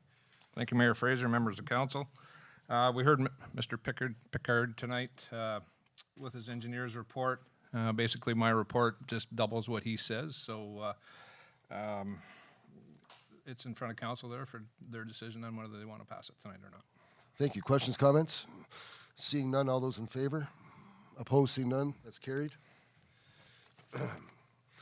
Moved by Councillor Lennox, second by Councillor Annable, that bylaw number 2024-70 being a bylaw to abandon a portion of the Armstrong municipal drain be read and passed at open council, signed and sealed the 7th day of November 2024. Mr. Cheney. Thanks again. So on July 4th of this year, staff received a notice from a landowner requesting the partial abandonment of the Armstrong municipal drain from station 67 plus 29 to station 26 plus 00. As per the Provincial Drainage Act, under Section 84, subsection 1, staff sent a notice to all owners of the land assessed for the drainage works, stating the intention of the abandonment. As per Section 84, subsection 3, any owner within the drainage watershed could send notice to the clerk within 10 days to request the report of an engineer. No owner sent notice to the clerk within the time frame, and as per Section 84, subsection 5, council may by bylaw abandon the drainage work. Staff recommended proceeding with the partial abandonment of the Armstrong municipal drain. It is common for drains and branches of drains to be abandoned when land use changes, new drains are created, or when the drain is no longer useful. In this case, the landowner is going to fill the existing drain and tile drain around the area, an outlet, and run an outlet tying into the existing municipal drain located at station 26 plus 00. Thank you. Questions, comments? Seeing none, all those in favor? Opposed, seeing none, that's carried.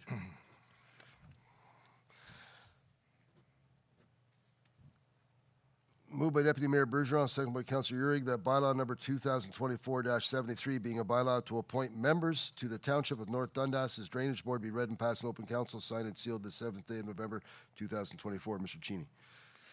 So the official appeal body for the Drainage Act is called the Court of Revision, and every municipality should have one. If they don't, then they will need one down the road. And it is the Court of Revision allows landowners to challenge their drainage assessments quickly and informally. So anytime there's a new drainage assessment done on it as part of the process, we do two public meetings.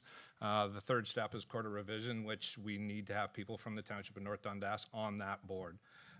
So the officers and committees by law currently list 2 members. We need 3 to 5 members, so we do have another member that from the township that has offered to be on that court. So we do have 3 people that will be on the Court of Revision. It will be amended to refer to this bylaw with regard to individual members and to establish remuneration for attending any required meetings.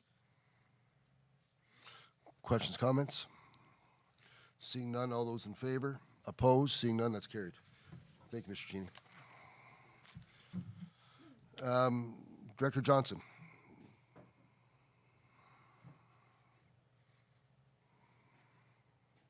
Moved by Councillor Urick, second by Deputy Mayor Bourgeois, that council adopt the regular meeting schedule for 2025 as presented. Thank you, Mr. Mayor and Council. Every year, generally in October, this year it's a little bit late, we present a schedule of meetings for next year. So what I'm proposing after discussing with Council is that next year our meetings be held on Wednesdays and that they start at 4:30 p.m. And I've listed the various dates here, making accommodation for various conferences that we have throughout the year. Thank you. Questions, comments? Councillor Lennox. Just a comment. With regards to the 4:30, I've received a lot of comments from the taxpayers saying that it's too early for them to attend and learn more about the operations of the township. However, on the flip side, it's to attract, retain, with the emphasis on retain staff. 4:30 is much more welcoming to new staff members. I don't know where Chantel went. Sorry for pointing at you, Logan, but I'm going to point at you now. That's their first comments to me, and same with Mr. Dahan when he left. His biggest thing was, I like the 4:30. I like the daytime. I'm just curious if council's willing to entertain moving some to a later time, or should we just steady sails ahead? At 4:30 blocks. I'll open up to council. Thoughts? Councillor Annable. I'm an old retired guy. It doesn't matter to me. Whether they are. Well, we're looking for an opinion. That's fine. I get it. I appreciate that. I'm just teasing. Councillor Urick. I mean, if it's not this, it'll be the next thing, and we're not going to make anybody happy with whatever's time. I spent 10 years as a municipal reporter, and some nights I was the only one here, outside of council and staff. So, you can, if you want to complain that you think it's too early, then be here. And if we change the time and you don't come, then you don't come. It is broadcast. You can watch it from the comfort of your home in your pajamas if you want to. Again, I'm not overly rigid. If there's an appetite here, we can amend the time, adjust the time. I would prefer a consistent time, however, versus sporadic different times, just for my family schedule and my own schedule. If there's a will here to, make it later, then so be it. And otherwise, we'll drive on with 4:30. I don't see 4:30 as an impediment. I think that's, late enough in the day for some people, and you can get home for dinner then after. So. Thank you, Councillor. Deputy Mayor. I like 4:30. I think my brain is still functioning then. It's not, falling asleep by 7 or 9 o'clock at night. I like the 4:30 time, and I do like, if it's, let's say, changed maybe to 5 o'clock or something, I do like it to be consistent, because this year we've gone 1:30, 4:30. I think we had some at 7 in the evening, and every time if I didn't look at the top of the page, I might make a mistake and, be there at the wrong time. I think we should adhere to consistency as in the best manner we can. I've been on this, sitting here since elected in 2010. Councillor Urick probably was here before that, and I do recall many years where there was 2, then 1, and then none at 7 p.m. And I do understand, but if I'm open, if council wants to hold it at 7 p.m., I'm good. But the 4:30 really does seem to work. I have seen more people show up, even whenever we had them at 1:30. Was it 1:30? Yes. Even if we had the meetings at 1:30, I was surprised at the number of people, pleasantly surprised at the number of people that had the opportunity to show up. But to Deputy Mayor's thoughts, and this is one of the challenges we had years ago with the later start. And for those of us that are on the road working at 6 a.m., to be making serious decisions about things of great import at 9:30 at night really doesn't serve anyone well. It is a negative. People rush through it. People are frustrated, tired of each other by that time of the evening, and decisions are not made with the consideration of the public. It's a decision sometimes would be made just because I got to get home, and that does not serve us well, and it's unfortunate. But with Zoom, with not Zoom, YouTube, with YouTube. That's there. And I do remember having a conversation with someone saying that, oh, well, we want to be able to talk to you. And I said, I've talked to you 3 times this week. We are available. So I do appreciate that. But I think of the staff and as well, because we want to make sure that they're fresh and ready to answer questions whenever the questions are asked of them. And I think it's important. But I do appreciate your thoughts, Councillor. And a show of hands, as presented by Madam Clerk. Okay, we'll drive on. All those in favor? Opposed? Seeing none, that's carried. Moved by Deputy Mayor Bergeron, seconded by Councillor Uhrig, that Council reimburse the Morwood Recreation Association $374.59, including taxes, for the purchase of special event insurance for the pumpkin carving contest held on October 30th, 2024, and that the funds be taken from the township's advertising budget for community events. Madam Clerk. Thank you, Mr. Mayor. I actually have 3 motions that are all going to be pertaining to this report, so I will cover it in general. As council is aware, we have special event policy that requires committees of council to purchase special event insurance, and I ask for that list in the fall of every year. However, this is the first year that we've had to do it, and events came up and plans happened that people just didn't think about a year in advance, which has necessitated the purchase of additional special event insurance throughout the year. The pumpkin carving contest judging is one of those events. It met the criteria that's in our special event policy. It was open to the public, it was on municipal property, and therefore they had to have municipal insurance, special event insurance. There was no time to come to council, so it was actually purchased on my corporate credit card with the understanding from the Morwood Rec Association that I would bring it forward to council, ask council to reimburse them. If council does not wish to do that, they are fully prepared to pay for that themselves. That is the first motion that the mayor just read. Questions, comments? All those in favor? Opposed, seeing none, that's carried. I'll read the next 2 motions because they pertain to the same story that's being told. Moved by Councillor Uhrig, seconded by Deputy Mayor Bergeron, that Council authorize an amendment to Section 3.1 of Policy 104-2024 to exclude events held in Veterans View Park and Sweet Corner Park from the requirement to have special event insurance and the requirement for committees of council to purchase insurance from the Recreation and Culture Department for recurring weekly activities held in municipal buildings. Would you like to speak to that? Yes.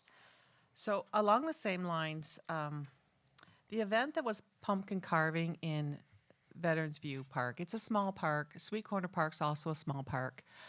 Recently there was the Poppy Kickoff campaign. They're going to have the tree lighting that's going to be happening in Veterans View Park. So my first recommendation under motion 2 is that events that are held by committees of council or the township in either Sweet Corner Park or Veterans View Park not have to take special event insurance, that they continue to be covered under the general liability insurance that we used to do before we started the special event things. However, should they decide to have road closures or have other vendors there, for example, the tree lighting, that they want to have a tree lighting ceremony in November, which is another event that has just come up basically. They want to have wagon rides, which is great. That's fabulous. The person that is giving the wagon rides has $5 million insurance. They have added the township as additionally insured, and they have signed the waiver. So that risk is removed from us. So that's the first part of the second motion. The other thing, too, is that the Morwood RA, for example, they want to have euchre tournaments that they're having on a weekly basis. Well, there's another policy with Recreation and Culture that if you're renting one of our municipal facilities, you have to buy the insurance from the municipality. So my second part of this motion is for committees of council that want to have the dart tournaments or the card tournaments or anything like that, that they be exempt from buying that extra insurance from our recreation department. So, I'll stop there and then I'll do part 3 next. Okay, so you heard the motion. Yes, council. Just comment, we've talked about insurance a ton over the past 2 years. This is the first time it's made sense. Any policy that's come forward, I like it.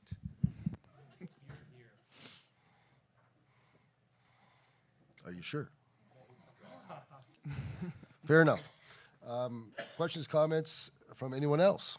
Seeing none. All those in favor? Opposed? Seeing none, that's carried. Madam Clerk. Motion 3. And I'll read number 3. Moved by Deputy Mayor Bourgeois, seconded by Councillor Uhrig, that Council authorize up to $825, including taxes, for the purchase of special event insurance for the tree lighting ceremony being held on November 29th, 2024, and the Garden Tractor Christmas Parade on December 14th, 2024, and that the funds be taken from the township's advertising budget for community events. Okay, so the reason I have up to $825 on this one is, had you not approved motion number 2, then Morwood would have had to buy $375-ish worth for the tree lighting. They are planning a lawn tractor Christmas parade through the side streets of Morwood. I don't have the exact cost for that yet because Marsh has not given out their December rates yet. They have quoted me that it might be about $450. They're guessing, they're not entirely sure.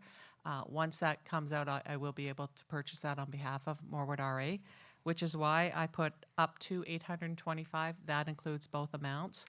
I'm hoping that council will agree to just leave this motion as is. So if it comes in at like $475 or $500 or something, I do not have to come back to the December meeting, so that it's up to the $825 to purchase the additional insurance for them.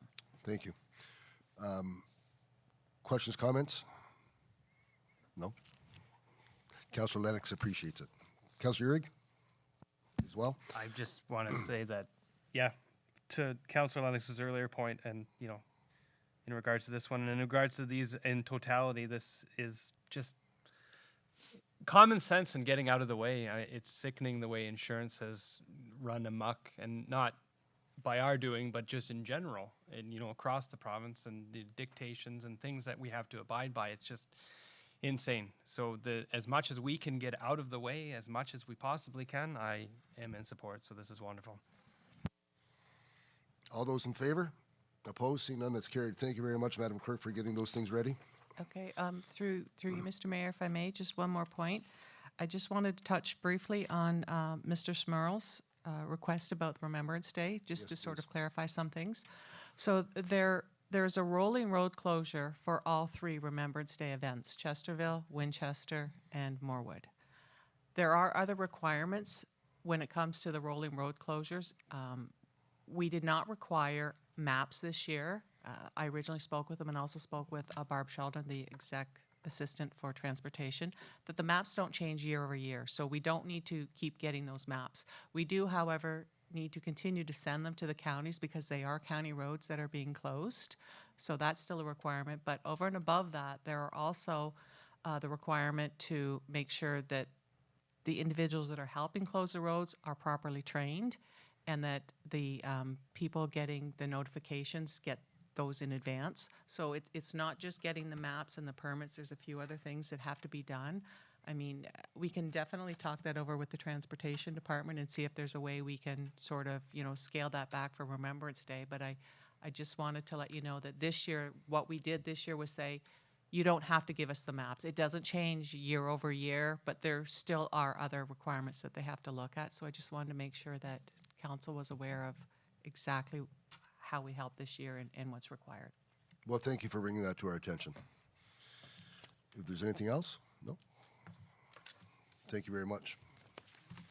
I'm going to move on to development services, Mr. CAO. Oh, yes, before you start, I think we do need to take a stretch your leg break. It's been a long evening. So we'll take a stretch your leg for, let's be back at 6:25. Does that sound reasonable? 6:25.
Welcome back, everyone. We're going to move into development services and Mr. CAO.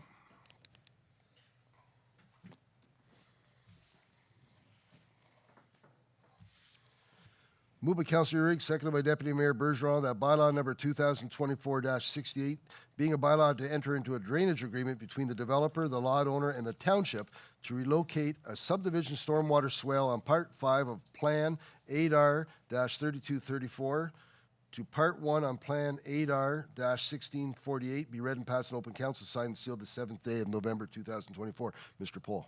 Thank you, Mayor Fraser. So this is a piece of a puzzle in a subdivision we're trying to close out. One of the issues was this drainage that was located in the middle of a lot, as you can see in the on the screen. It's the dark formation there is the actual drain running right through the heart of the middle of a lot. You can't put a house on it because you're going to have a drain running in your basement. The developer, I don't know how it ended up in this location when they did the work. It's supposed to be where you see the dashed line, the red dashed line. There is an easement for it in that location, and that's where it's supposed to be located, within the easement, so we can maintain it, and that would give us the opportunity to clean it out when it needs to be cleaned out.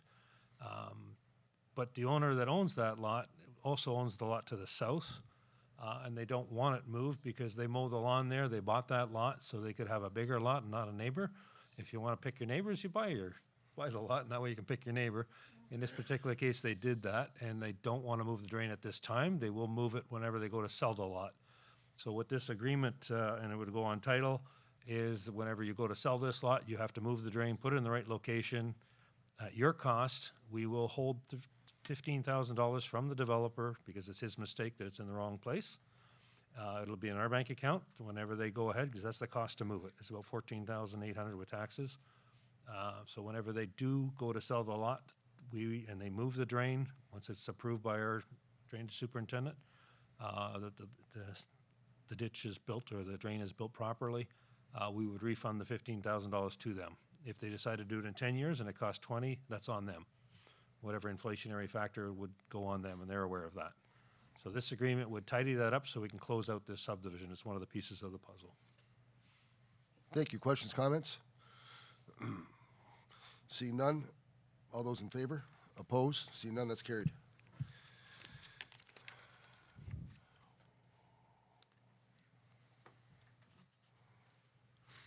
Moved by Deputy Mayor Bourgeois, second by Councillor Urick, whereas Jordan Levy in trust of the Forestwood Heights subdivision in Harmony requested final approval and release of financial securities for the third final phase. And whereas the Township Director of Transportation / Drainage Superintendent has indicated that the required asphalt is complete and acceptable, and repairs to the asphalt and the roadside ditches have been satisfactorily completed. And whereas Council has authorized the signage of a draining agreement to realign the drainage swale on 11745 Tudor Gate Place. And whereas Section 27 of the subdivision agreement authorized the release of all financial securities held by the Township. And whereas on July 7, 2009, Council decided that the park Block A, Plan 99, remain as a passive park with only a paved pathway. Now therefore be it resolved that Council hereby grants final acceptance and authorizes release of all financial securities, $214,461.47 for the Forestwood Heights subdivision in Harmony. Mr. Pohl. So this is the Forestwood Heights subdivision. It was first conceptualized in 1975. Some people in the room weren't around then even. But 41 years later, after the agreement was signed in '83, we're now looking to close out this subdivision agreement. The one piece of the puzzle was the earlier drainage agreement. The other one was the park, which was settled in 2009. Council did an open house on that park, and it was decided to leave that park as a passive park with the way it is. There was a trail created going through the park that connects to Country Lanes Park. There's a park in Country Lane that has playground equipment, and it has a parking lot and a post office box there that people pick up their mail. So that decision was made that that's the active park. The one in the Forestwood Heights subdivision would remain as a passive park at this time. So that was another piece of the puzzle. The final one was the site repairs. So these repairs were done. There was 2 road cuts across. Those road cuts were finally now repaired, and there was some ditching that had to be corrected. There had been heavy rains, and the ditch filled up with sediment. So that ditch was cleaned out to the acceptance of the Director of Transportation. So that's the last piece of the puzzle. So now with this agreement signed today, we can proceed to close out this subdivision, and like the one in Foxfire Ridge, some similar age, the oldest subdivisions we have in the township are finally being closed. Excellent. Questions, comments? Seeing none, all those in favor?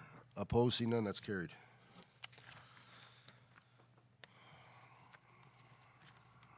Moved by Councillor Urick, second by Deputy Mayor Bergeron, that bylaw number 2024-67 being a bylaw to enter into a development charges late payment agreement with Salam Dar, owner of 541 St. Lawrence Street, Winchester, in the Township of North Dundas, be read and passed in open council, signed and sealed the 7th day of November 2024. Mr. Pohl. Thank you, Mayor Fraser. So the Development Charges Act and the bylaw allows for the entering into an agreement for paying your development charges at a later date. The individuals have asked for that they pay once it's occupied and within the next 2 years. So we've developed an agreement in accordance with that request. It does also contain interest that they pay at, I believe it's 6% interest over that time, but allows them to pay at a later date so they can help with their financing to get the renovation work done. Thank you. Questions, comments? Deputy Mayor. I just want to clarify, did you say that there's already a precedent in the bylaw to be allowed to do this? Yes.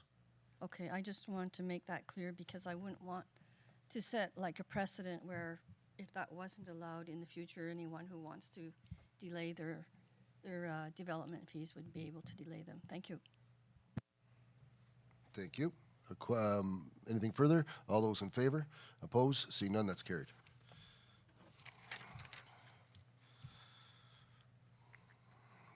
Moved by Deputy Mayor Bergeron, second by Councillor Urick, that Council accept the October 15, 2024 request from House of Lazarus to reduce the total township zoning amendment fees paid from a total of $2,300.00 to $300.00, and that the House of Lazarus be reimbursed accordingly.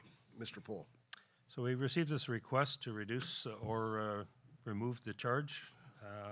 We've looked at our costs associated with the zoning amendment with regard to mailouts, transportation to drive there and back, create a sign and erect a sign on the property. So there's certain core costs the municipality has, which we deducted to be around $300. The other costs are related to staff time, preparing the bylaw, doing the presentations, preparing the presentations as you saw tonight.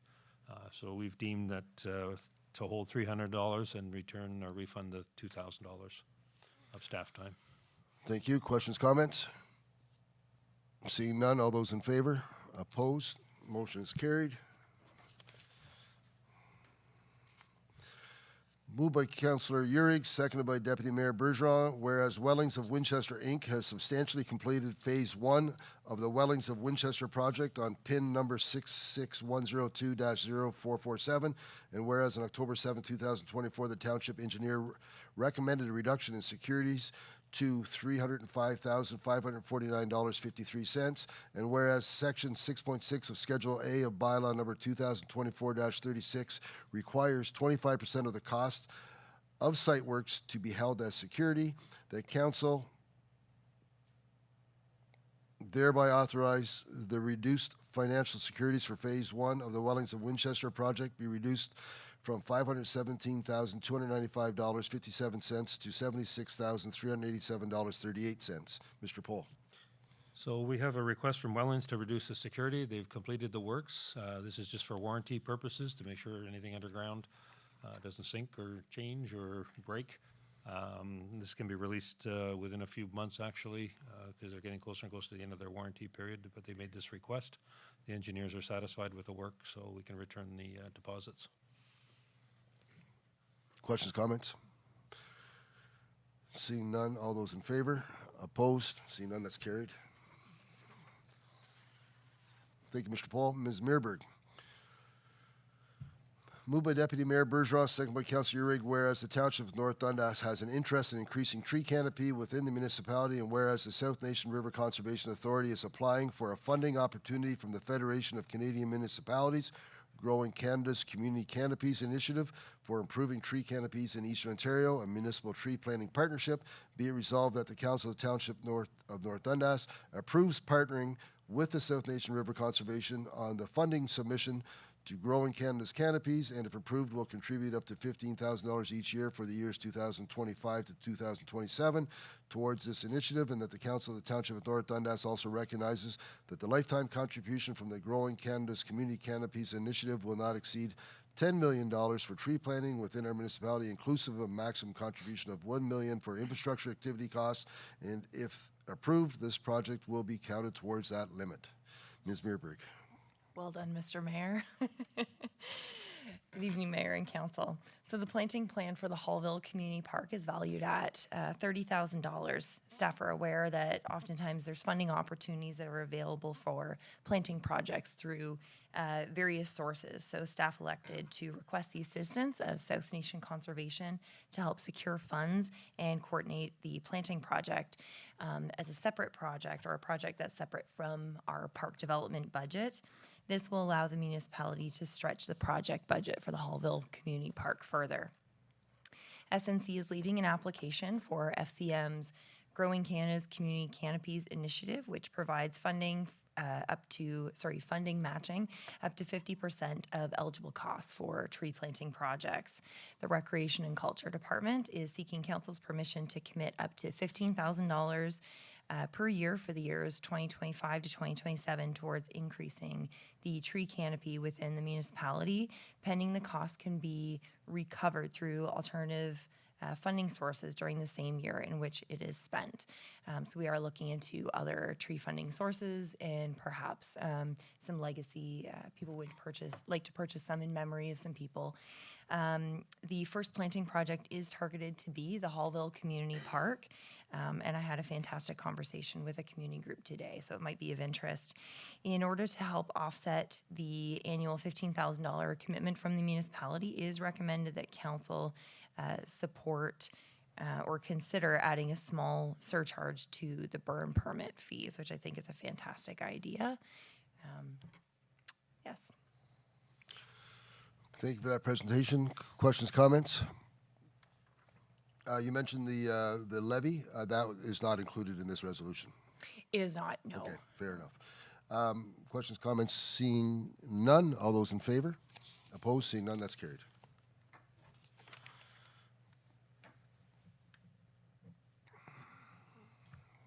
Moved by Councillor Uhrig, second by Deputy Mayor Bourgeois, that Council accept the letters of community support and authorize that the Hallville Community Park be officially renamed the Brian Telford Community Park in dedication of the late Mr. Telford and his contributions to the Hallville community. Ms. Meerberg. It has been requested by a number of community members and local supporters that Council rename the Hallville Community Park to the Brian Telford Community Park in memory of a man who was the founding member of the Mountain Lions Club and contributed over 40 years of service, was a volunteer firefighter, and a driving force for recreation in Hallville. He was also a pillar of the community. My report outlines that should Council approve the request to dedicate the park, staff will strive to have the sign unveiling by the end of November. However, during conversations with Mrs. Telford this morning, she expressed a desire to have a dedication ceremony event take place in 2025, potentially in conjunction with the Meet Me on Main Street event in Hallville, or in conjunction with a community planting day in the park. I will continue to be in contact with Mrs. Telford, of course, and will reach out to council when possible dates are available. Thank you. It's very important that we get through this. I think Councillor Lennox has a few things he'd like to say. Yeah, absolutely. First, thank you, Ms. Meerberg, for jumping through all the hoops to get this done. Next up is for anybody watching on YouTube, or tell your friends to scroll through this package and read all the letters of support for naming. Obviously, I'm in support of this, and I'm very grateful for all the work that Ms. Meerberg and Mary Cook and so many others have been put into this dedication. Thank you. Thank you, Councillor. Further questions, comments, thoughts? Councillor Uhrig? Excuse me, the park project in and of itself has been a long time coming, and this is just another natural extension of that. Very, very fitting. Got to know Brian a little bit through my years here, and yeah, this is a very fitting tribute for that man. Thank you, Councillor. Further comments, not questions. Deputy Mayor? No. I had the opportunity to develop quite a familiarity with Mr. Telford, and he was, as we spoke about fire master plan tonight, the Hallville Fire Substation, Brian Telford was key to making sure that happened. He was a driving force in the community throughout North Dundas. His legacy will continue, and I look forward to the new year and a tree planting ceremony taking place.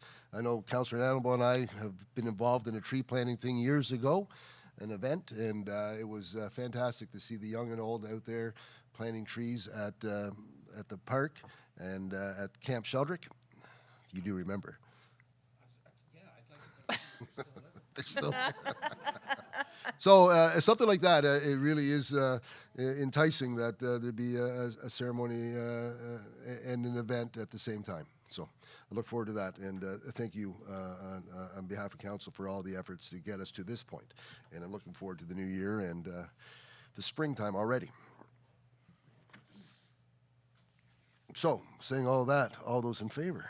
Opposed? Seeing none, that's carried. Thank you very much.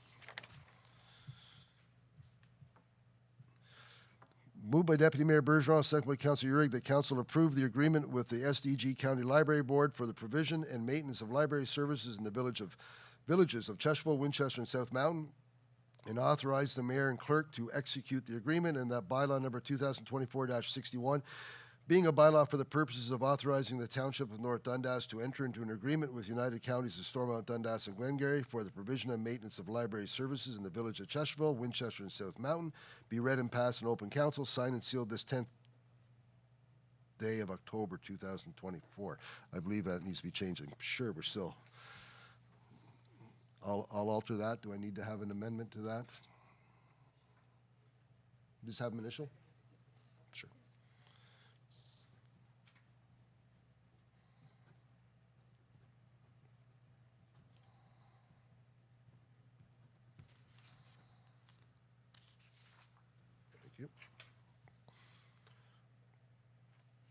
So, Ms. Meerberg, if you could speak to that. Yes, thank you, sir. Our lease with the SDG Library Board has expired. The board has approved a 5-year lease commencing retroactively to January 1st of this year, which contains new terms as well as an increased lease rate per square foot. Both parties wish to continue to provide library services in South Mountain, Winchester, and Chesterville. So it is recommended that council authorize the mayor and clerk to proceed with executing the new agreement. Thank you. Questions, comments? Seeing none, all those in favor? Opposed? Seeing none, that's carried. Thank you, Ms. Meerberg. Thank you. At this point, we're going to move into key information, and Director Cheney.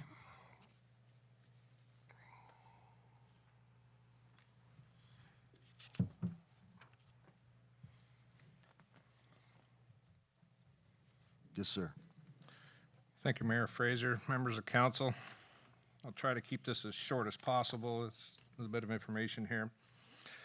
So Shade Group was appointed by council on February 29th of this year under Section 78 of the Drainage Act to undertake an update to the Henderson Creek Municipal Drain. The major improvement process has been initiated as there have been a number of enclosures that have been constructed throughout the village of Winchester which were never done under the proper Drainage Act process.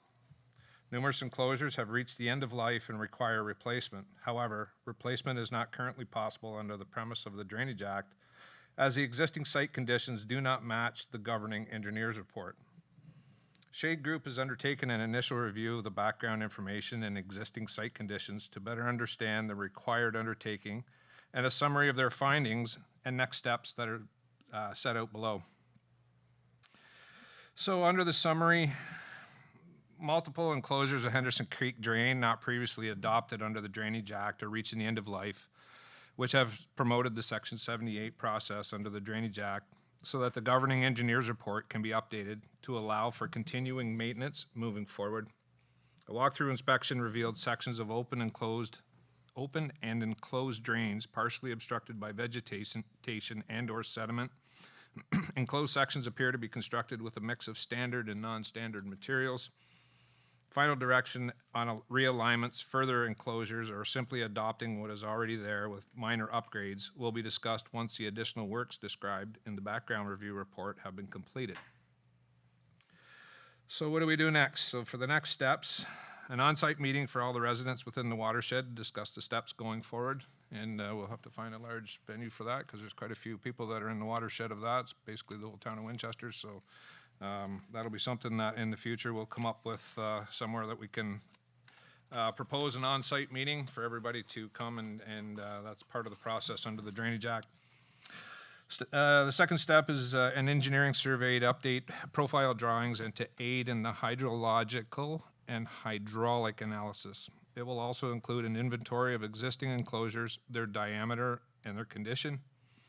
Third step will be preliminary drafting. This will aid in reforming the watershed boundaries to determine the contributing area. The fourth step will be CCTV inspections, which will determine the condition of existing enclosures and determine if there are additional pipe networks connected in these enclosed sections. And the fifth step, which is ongoing, is just to maintain a continued correspondence with South Nation Conservation's Authority, their Water Resource Development Department.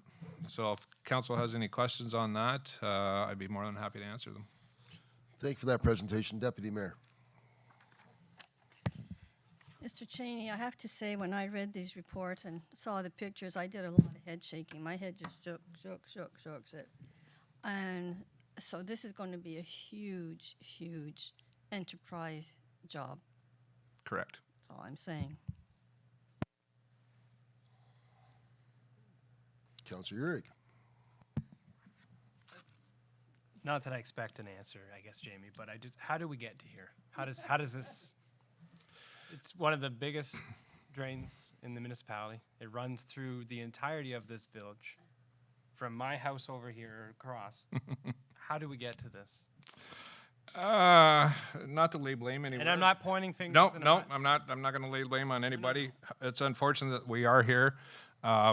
We're at this stage with engineering on it because of the fact that a lot of these enclosures, and I'll be transparent with them, they are old fuel tanks that were put in there at one point in time, and years ago people had the idea they've cut the center out of them out and leave an 8-inch ring all the way around that'd give it stability, which it does. However, it holds everything back, and a lot of these underground fuel tanks as culverts had man-made or self-made couplers for them, and they're rotting out. And what's been happening since I've started here, we have to go and repair the same areas every year, sometimes 4 or 5 times a year. What's happening is, we can't get into a lot of the places, so we have to do them by hand because over the years, fences have been built, buildings have been built, trees have grown on them. So it's a little difficult to get in, without ripping stuff out, and we're just not at that process yet. So we go in and we do just a bubble gum fix to try to get it to the next year and hope that it lasts. Doesn't always, sometimes it does. We're fortunate on some of the cave-ins and that we can carry in large blasted rock, and we cover it in silk cloth, and then we put the blasted rock, and then we put some more smaller rock over the top. And those, fortunately, knock on wood, have been holding up for the last year. So that's why we're at where we're at now. We need to do the engineering on it, and we need to come up with a plan to move forward with this, because there are some issues, as I've pointed out, and with the amount of sediment and that's been holding back, and the amount of rains that we get and the storms, we need to do some maintenance on it. We have done a little bit along Albert Street. Some council might have seen that in the last month. That was the open channel there, and there was actually an illegal culvert put in there, so we removed that. The landowner does know that we were taking that culvert out because it's not part of the engineer's report. So we did some maintenance there to try to help alleviate a little bit of the water that's flowing down through there, but we still require a lot more. So next steps, I'll come back to council once I get the next steps and what Monica from Shade Group has kind of come up with, and we'll kind of go from there.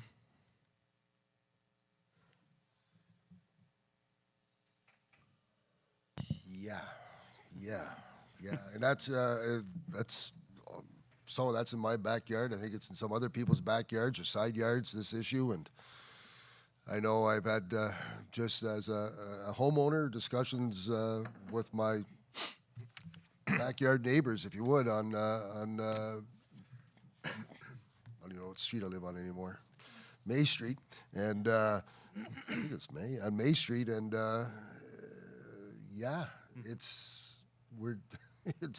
just waiting for the collapse of the fuel tank, and then that's going to shut down part of the village, and you can't get at it because there's a business there.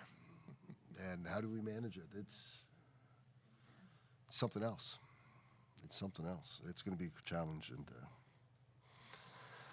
yeah, yes. Well, thank you for that, Mr. Cheney. Can we move on? Unless there's other comments about this. Yikes! A request for a no truck route, Mr. Cheney. Yeah. So thanks again, Mayor and Council. So this one's going to be a little bit lengthy as well. I'll try to keep it as short as I can. So on August 21st of this year, staff received the following email from a concerned resident, and I quote, "I'm a resident living on Ormond Road with a request to make part of the road a no truck route. This will stop all trucking. This will not stop all trucking, but it will end unnecessary trucks and the unnecessary destruction of a township road. Ormond Road is in need of repairs and has areas that have been repaired in the past 2 years. Cost of doing so is expensive, and as I am sure you know. Although not all of it is paved, east of Bisson Road is mostly gravel all the way to County Road 13 or Morwood Road. Gravel road maintenance is a very low cost. North Gore Grains is one of the largest elevator operations in Ontario, and the road they are on is all gravel, Lockheed Road. The grade of asphalt on the paved areas is not of a quality to withstand the beating of heavy trucks, yet the elevator operation at 12650 Ormond Road was allowed to once again expand. When trucks leave the yard, they go on an uphill run into Ormond to the end of the road, which puts them at County Road 31. They are double trailers, payloads over 40 tons, stopping on an uphill grade, entering onto a main road on a turn with limited sight, passing over 50 homes and growing on their way to County Road 31. The last section of asphalt replaced was 2 years ago and has already shown the effects of the trucks. If trucks were to go east, they would be on a downhill run to level road all the way to County Road 13. They would then be entering on level ground with clear vision onto a road built for truck use.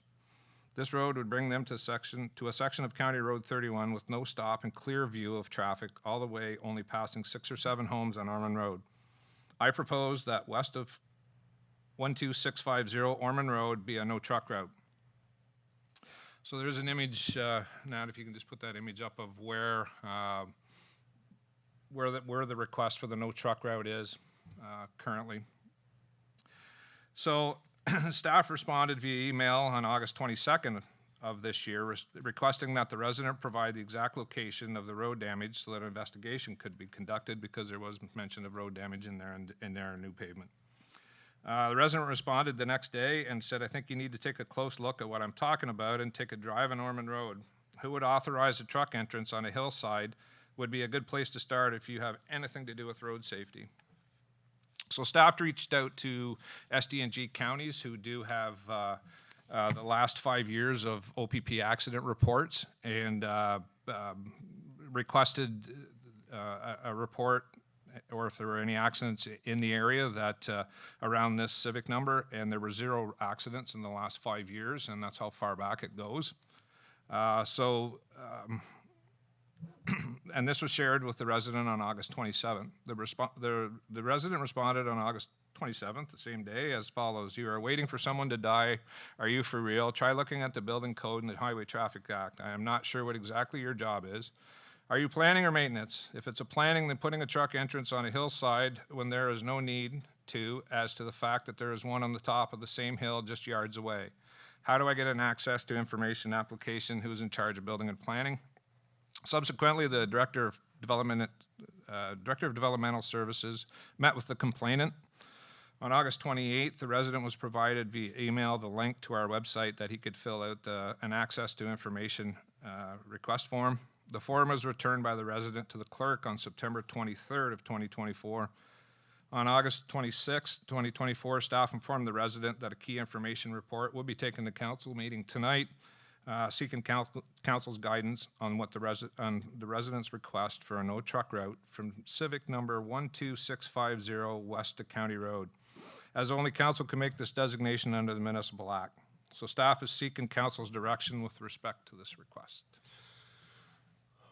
Okay, thank you, and I will get to Councillor Lennox, but I'd like to lead off, though, if you don't mind.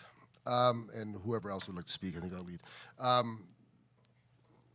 I think we all recognize that we're North Dundas, that we're ag, and I know the other challenges that I've been made aware of some of the challenges, and I see there's some members from the ag community here and the members that ship and transport. Every kilometer is expensive. At the first point, whenever I would talk about, you know, truck routes, and the comment I would receive, the proper comment I would receive, the one that has been considered is it's an expense. The road is there. It's a direct link to 31 if you travel west. The road, for the most part, has been built up. I've been traveling on it frequently in the last couple years. Not the gravel section, but the paved section goes from 31 to Rodney Lane. I'm sorry, from Beesone to Rodney Lane. And I'm on it frequently. And I couldn't tell you if I've ever met a truck. I don't think the frequency of truck traffic on there is overwhelming. It's an open, smooth section of road that I'm on. Granted, I'm not on the whole road, but we are here because of ag. And I'm not pandering to the people in the back. It's a fact. We are here because of ag. We've had struggles, and we've tried to find ways to support ag with permitting. We seek funding from the province to recognize that ag is our industry. To make a truck double its trip does not make any sense to me at all. And that's my comment. Councillor Lennox. You said it best, Mr. Mayor. I've traveled that route several times, probably this week, going to my grandparents' farm to go hunting. I've never ran into a truck, and it's harvest season. And also cutting from Hallville over to Embrun, I travel that route. I don't run into trucks, and I don't see where the issue is, and I'm not looking cost those in the ag business any more dollars, as the mayor mentioned. So that's where I'm going. Councillor Urick, then the deputy mayor, and then Councillor Hannibal. Thank you. Well, first of all, we have very good friends who live in Ormond Road, and again, on it quite often, and nothing. And secondly, that less than elegantly worded third response or message from this individual, I have no interest in putting council involved in the midst of a personal vendetta, because that is all this amounts to, in my opinion. I did some investigating, digging on my own after that one landed in us, because apparently if you don't get answers from the director, you email all 5 members of council, and you're going to get, the world's going to change. No, so I have zero interest in involving us, the township council, in a personal vendetta, nor do I wish to increase any expenses in the ag community involved there. Thank you, Councillor Deputy Mayor. Yes, I'm on the same page. We live in an agricultural area. If people choose to move here, they have to accept the fact that there will be agricultural tractors, trucks, grain moving. And this is one complaint, you know, for one road length. And no, if you're going to move into this area, you have to accept that at some times of year, there will be, with harvest or planting season, there will be more traffic, and that's our community. That's it. Councillor Hannibal. Thank you, Deputy Mayor. I agree with all 3 councillors here. If you're live in a rural area with agriculture, there's going to be tractors and trucks. It shouldn't come as a great surprise. Thank you. And but to that, I do think that we need to, at least I think I need to, express that I think we need to get more information out there that whenever the crops are coming off, things are different, you know, and you got to expect that. And it's surprising that people are caught off guard. They're traveling the side roads and they see that big equipment is taking up a lot of space, and they're surprised. And it's like, really, that's like running upon a school bus at school hours. Like, plan your trip a bit better. Do something else. Take another route. If that's a bother, if you can't slow down and enjoy the scenery, then you're in the wrong area. Anyway, so you're good? Yeah, I was just gonna say a tractor's in our bloody logo, like get with Point, good point. Thank you. So thank you for that presentation. I think the direction is that we're quite comfortable with the way business is being conducted on Ormond Road. Thank you. Thank you. We're going to move on to Mr. Pohl and your key information on the performance review. So as a follow-up to Council's direction at a previous meeting, Kristen Phillips, our Human Resources Coordinator, she prepared this document with regard to the annual review of the performance, CA's performance, policy update. And just to remind the public that all township staff do follow a yearly performance review. It seems to be out there in the public realm that we don't do performance review. Yes, we do them. Every employee here has a performance review every single year. What this policy is just tinkering with it to bring in some of the suggestions that were brought forward at the previous council meeting. So Kristen's prepared this, which is grounded on a structural policy. It's vital for fostering effective governance and accountability. We want to emphasize continuous communication, which will enhance collaboration between the CAO and council, where we can help to ensure alignment with community needs and strategic objectives. So there's some discussion points in this policy for council, and it's open for adjustments. There's a discussion about quarterly meetings that could be switched to biannual if council wants. What kind of frequency council prefers, or once or 3 times a year. This can be reviewed, but it's highly recommended that council and the CAO meet at least once prior to the completion of the review. That's Kristen's recommendation. Thank you, Mr. Paul. I just look at the time. We need to be done by 7:30. Do we have comments and questions for Mr. Paul? A short one? Thank you. Deputy Mayor. I really want to commend Kirsten for all the work she did on this. She's not here this evening. It's too bad. I really, really like the section where she did put in where council meets with the CAO. She did put 4 times a year, but I think that's too often. Once or twice a year, because in that way, council members can discuss with the CAO issues that have come up. We can bring up stuff anonymously from staff if necessary. And I think that's really important because with time that will stop, you know, resentment building up or issues getting more serious when they really don't need to be. And I really like that part. Thank you for your comments. Further questions, comments? But we can, you can collect your thoughts, ladies and gentlemen, council members, and present them to interim CAO as we move forward on this. I do not want to curtail the conversation, but I think of our bylaw, we need to be done in 3 hours. Correct? Sure.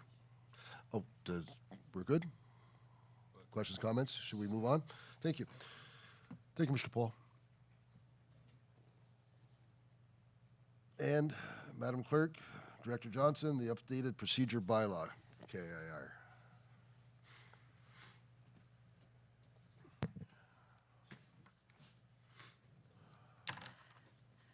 Thank you, Mr. Mayor.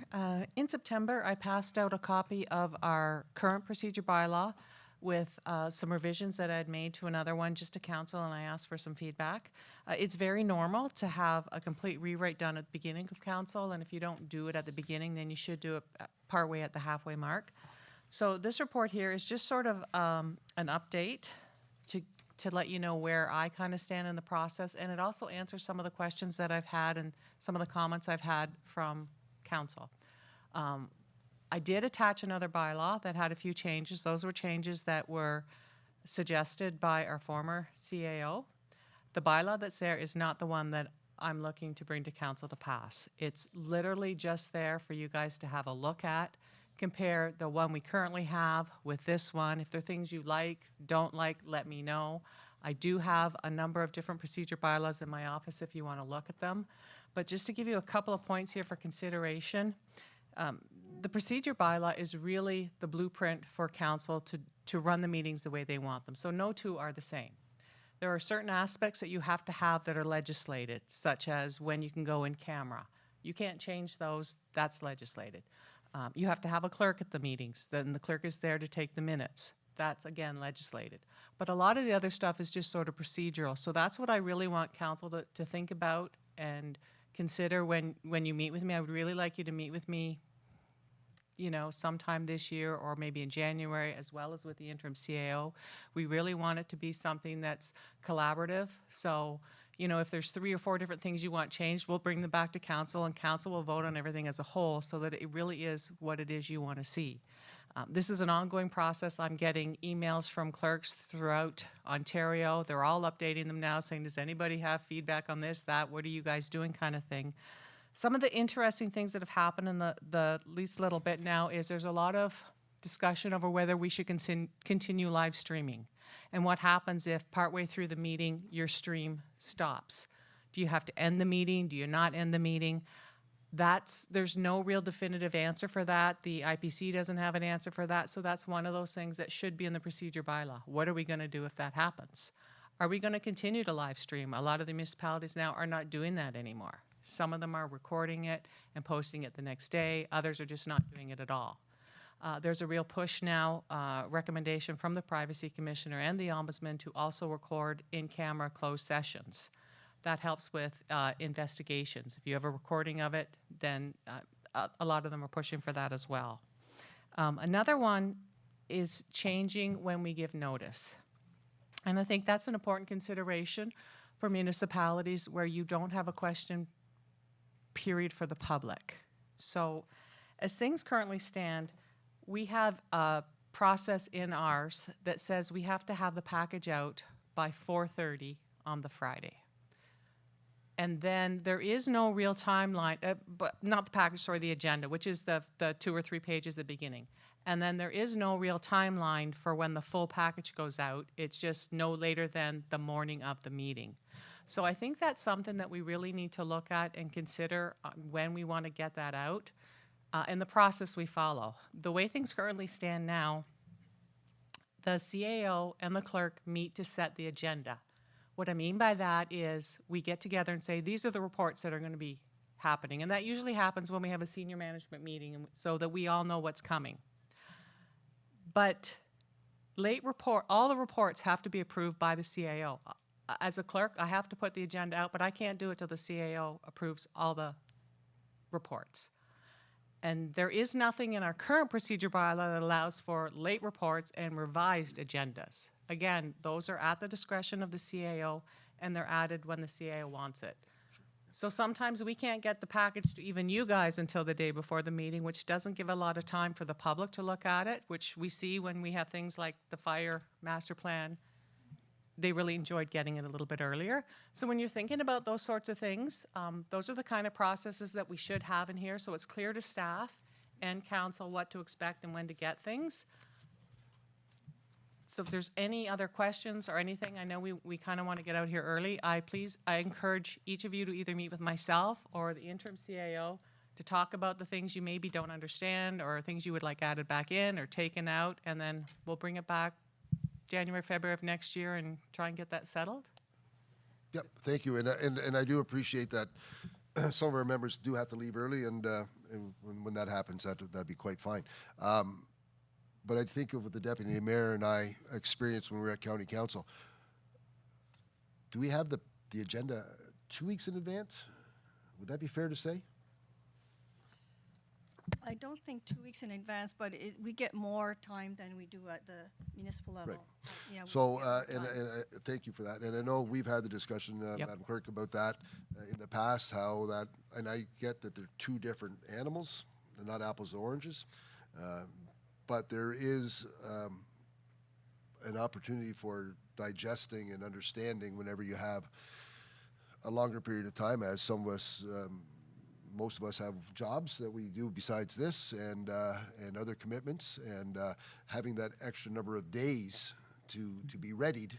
And I look at our schedule, I think it's the new year, it's one meeting a month essentially. Yes. For the most part. So I look forward to having more of an update. And if there's an amended agenda, certainly, I get that. But as for the agenda, Councillor Lennox needs to leave. I got 5 minutes. You got 5 minutes. Okay, whenever you got to go, you got to go. But I do appreciate. Any other comments for Madam Clerk? No? Okay. Thank you very much.